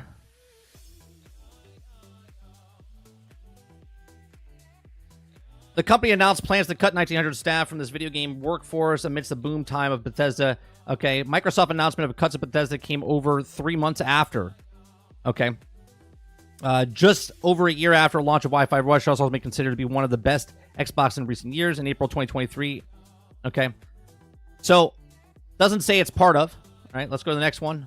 Games Radar. Published on May 7th. Microsoft closing Bethesda studios behind Redfall, Hi-Fi Rush, and more following. Reprioritizing. Let's see here. Microsoft, not in the first sentence, not in the second sentence, not in the first paragraph, not in the third paragraph, not in the fifth paragraph, not in any paragraph. No, nothing in that paragraph. Kotaku, Microsoft closes studios behind Redfall, Hi-Fi Rush, and more prioritize high-impact games. Published on May 7th. First paragraph, nothing. Second paragraph, nothing. Continue reading. That's just what they read. The shutdowns follow just under 2,000 Xbox jobs cut back in January. Doesn't say it's part of it. That's the next, that's 3 stories. Next one, The Verge. Microsoft shuts down Bethesda studios behind Redfall and Hi-Fi Rush. Published on May 7th. Not updated in any way, shape, or form. In an email, they don't say anything about that it's part of the 1900 in any way, shape, or form. Not in the paragraph, not in the next paragraph, not in that paragraph. Earlier this year, Microsoft laid off 1,900 employees. See, they state it as they already let go of 1,900, not of this closing is part of the 1,900. So yet there's another one that's not saying the actual news. Xbox shutting down 4 Bethesda studios. This is from gamesindustry.biz. The first paragraph, first sentence, second sentence, third paragraph, fourth paragraph. Nope, didn't say anything. Doesn't mention anything inside this article as well.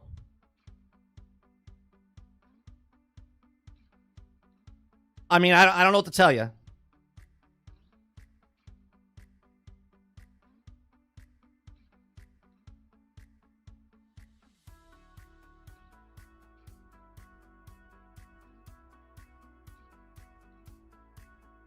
I didn't say they need to give clarity. I'm stating the difference in how the companies shared the info. Clarity is not, that's how they announced the respective layoffs.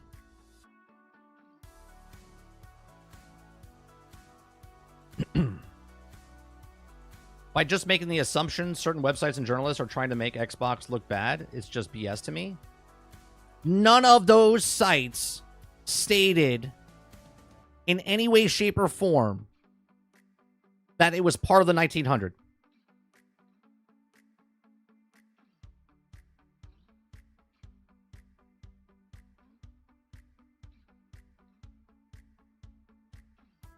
If anything, I think it makes the journalists look bad or less reputable.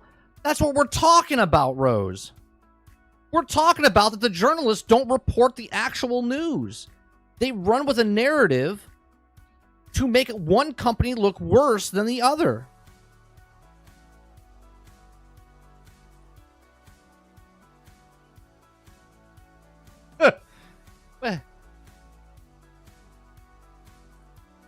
Oh, I forgot this one. Polygon.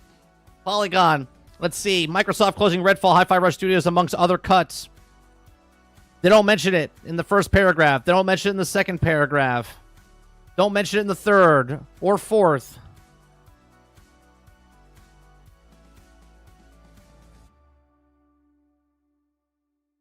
Not once do they mention anything in here.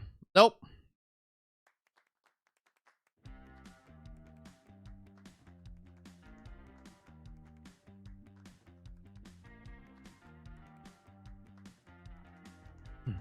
But there's also pro Xbox journalists as well. Here you go again. Making it an Xbox or Sony thing. What I'm saying is that the journalists who I don't give a shit who they like or don't like. The journalists are not reporting the news correctly. They write articles and then the frenzy starts because then the people that are one side or the other make it look like that this company is worse than this company. And in my perspective is all companies are the same. They do all the same things. They all fire people. They all lose the jobs. But one makes it look like, oh, they already announced this. And the other says, well, this is on top of. It's bad journalism.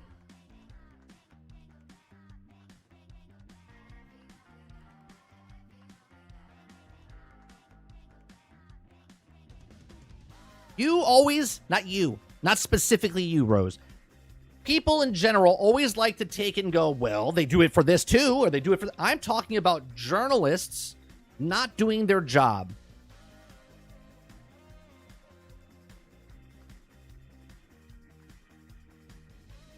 Eight outlets. 1, 2, 3, 4, 5, 6, 7, 8. 8 outlets all wrote a story, didn't say anything about on top of. They didn't ask if it was on top of. They didn't update it. That it's stated after the fact that it's 1900. It's not 1900 plus these 4 studios. These 4 studios were part of the 1900. That's a leading sentence. These 4 closures are part of the 1900 layoffs. That is not reported in any of those 8 outlets that have done it.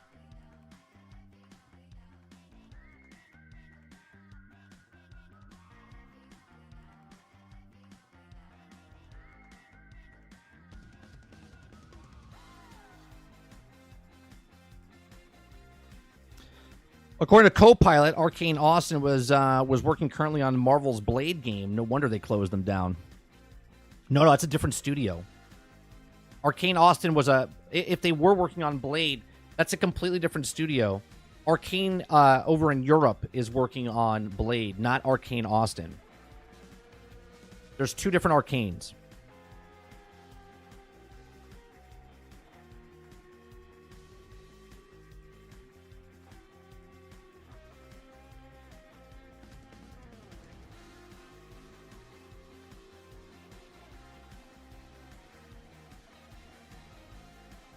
They also have Xbox bias people and journalists and content.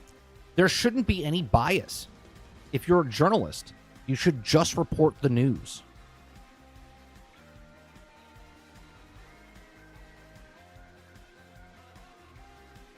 I'm confused. Who actually said Hi-Fi Rush Devs was part of the 1900? There was an article today that we read in the beginning that said they were all part of the 1900.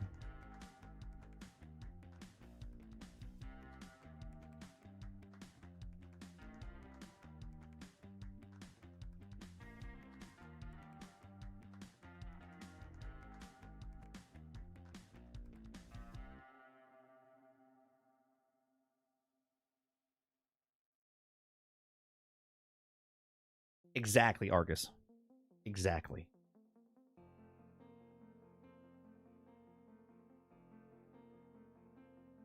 No, Arcane Austin got merged in with ESO. Arcane Leon, okay, or Lion, whatever you want to call, okay, is making the Blade game.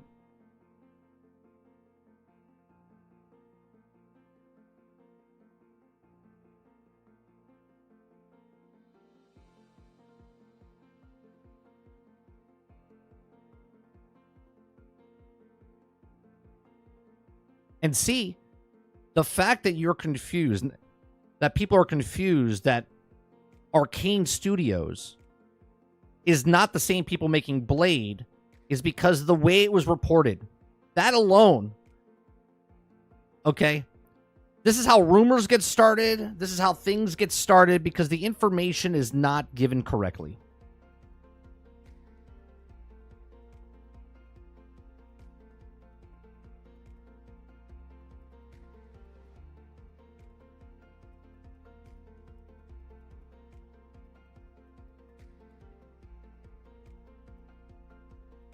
Oh, was it Roundhouse that got merged in? I thought it was Redfall's guys got merged in.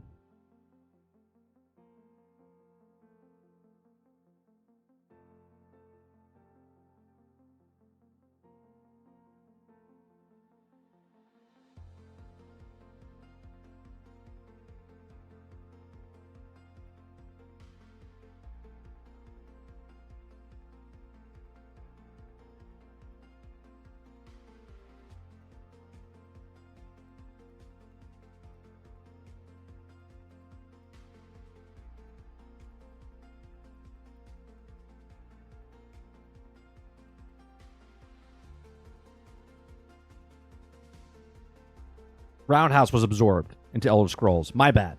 Wrong developer.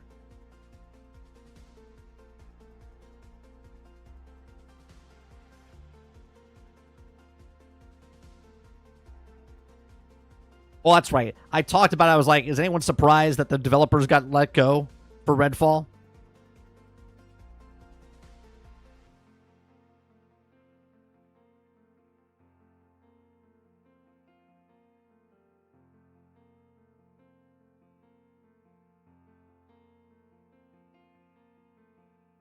They have a choice: report the news as fact or write an opinion piece, which should be labeled from the outset, which they are. Paul Tassi labels his as an opinion piece every single time.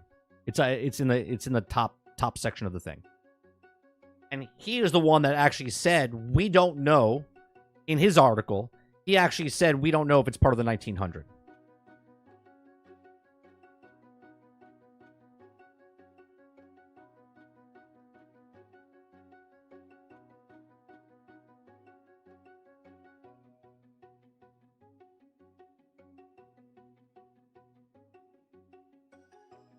Like, my channel is my opinion, right? Unless I'm reading the exact words coming from an article, then that's me reading their opinion, basically, instead of reading actual news.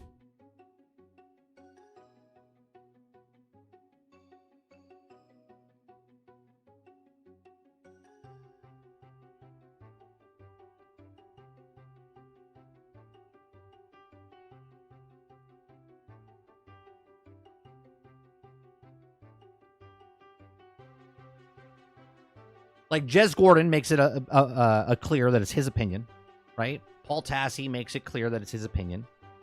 Tom Warren does articles that are his opinion pieces. They clarify this in the very beginning.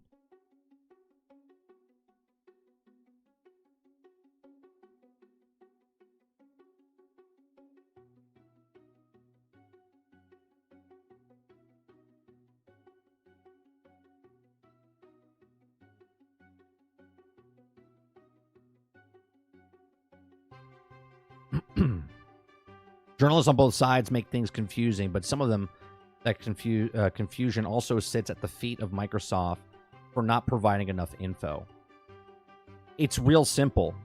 In none of those articles that I read, do you say we reached out to Microsoft for more information? Right?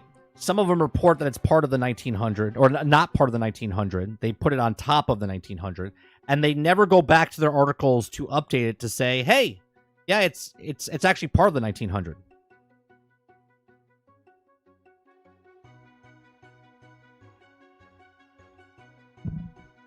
Like, some people actually update their stuff to let people know, hey, we said this 2 weeks ago, we've updated the article.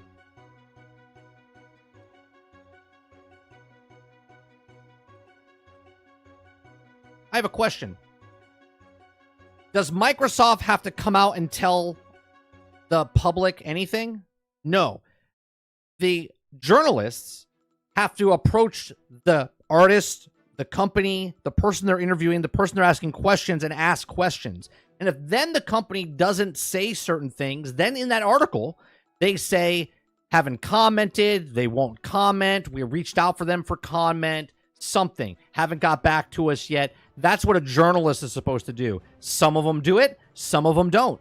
Okay? It is not Microsoft or Sony or an individual's responsibility to reach out to the public to tell them what their private information is, unless it gets out, and then the journalists have to say, we've reached out for comment, and they haven't commented. It is not Phil's job or Hiroki Totoki's job to come out and give you the information without ever asking. It's a pervy information.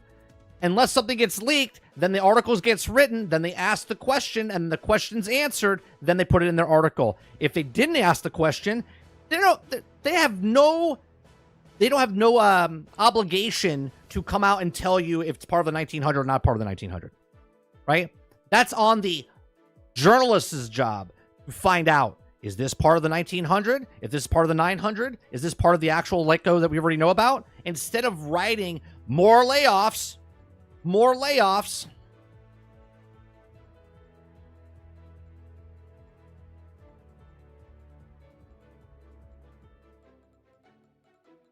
We should start suing them for making news. They should just fix and quit and started losing money. Sometimes they don't want to say it until they are done firing people too.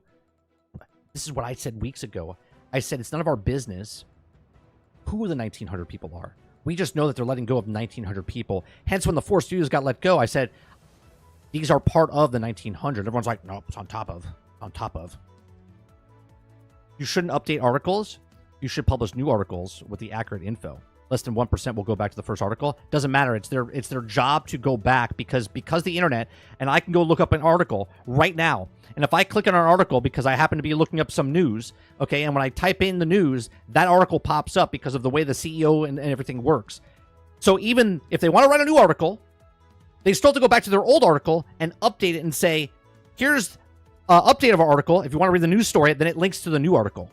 Or it just updates on the article, and that update should be at the very top of the thing, not at the bottom of the thing.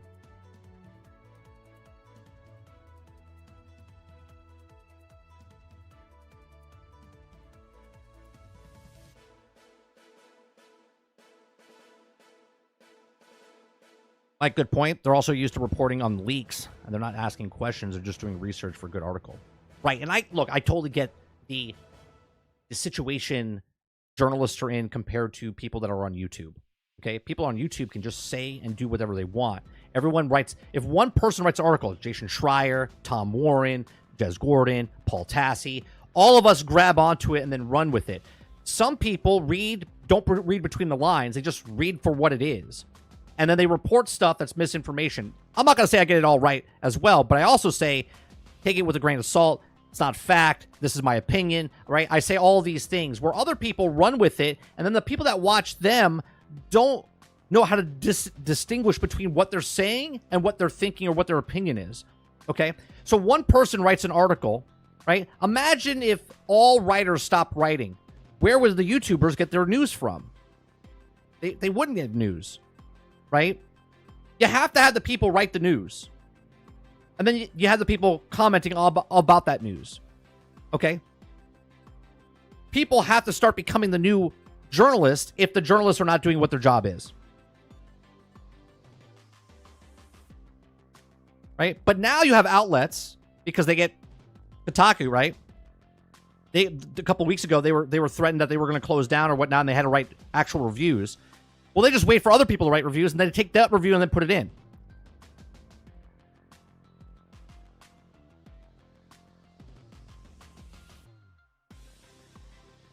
Some edit without saying it was edited. Well, that's fucked up as well, Jones. If I make a tweet, okay? Hell, even in Discord does this.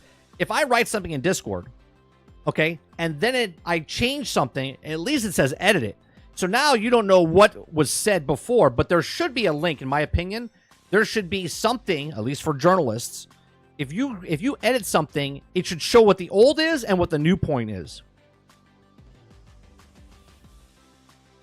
But that's not how society works now.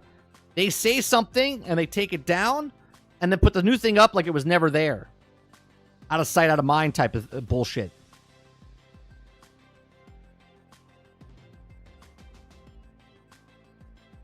My problem is not with, and this continues, this in context of the argument that we're having right now, the conversation we're having now, is not with Microsoft or Sony. My conversation is with the people reporting the news. And some report the news, and some don't report the news. They sway it in a way to make it look so it clicks more. You want to make a clickbaity title? Cool. Report the news in the first sentence.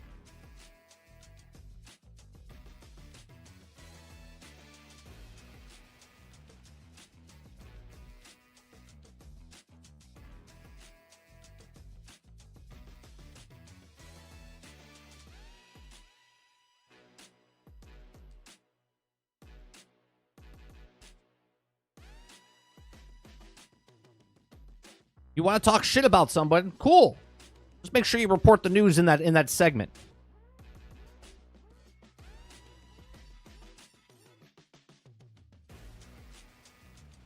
Oh, look at this. This is interesting.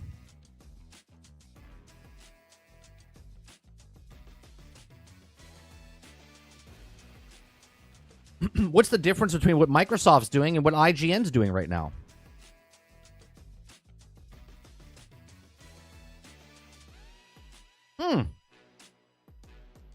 Consolidation, huh? What's happening there?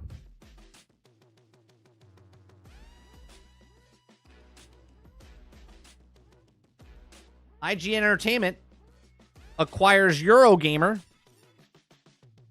Gaming Insider, BG 24/7, Rock Paper Shotgun, and more. So now when news is reported, it's all the same. Game Network Publications are GameIndustry.biz, Eurogamer, including 6 local language editions, Rock Paper Shotgun, VG 24/7, Dicebreaker. The business also holds shares in Outside Xbox, Digital Foundry, Hookshot, which operates under Nintendo Life, Push Square, Pure Xbox, and Time Extension. IGN Entertainment in division of Zeph Davis has included IGN, Map Genie, How Long to Beat, Humble Bundle. Okay, it has acquired the website from PAX, the New York Comic Con organization Reed Pop, and will initially buy or bought the Gamer Network business in 2018. Not included in all sales are the UK-based events of EGX, MCM, and digital brand Popverse, which remain with Reed Pop. Well, there you go.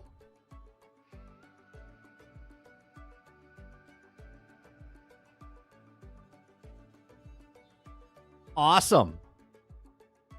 This is quite interesting, actually. We're talking about the gaming industries, not talking about the fucking news. And here we are. Now we have all the news organizations under one umbrella. What could go wrong? What could go wrong?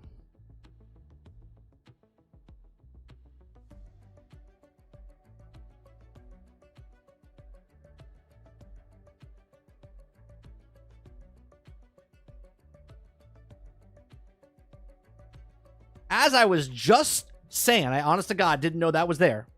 I just hit Twitter, saw the fucking thing, it popped up, okay? Literally, that's the first thing that popped up on my thing. It was from an hour ago, okay? As I just said, that if reporters don't report, then the YouTubers wouldn't have anything to talk about, okay? And now, here we are, where everything's under one umbrella.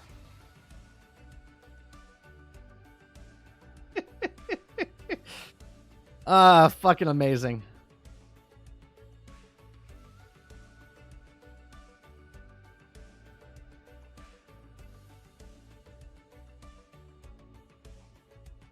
Amazing. And on that note, we are done for the morning or afternoon. We'll be back tonight for our weekly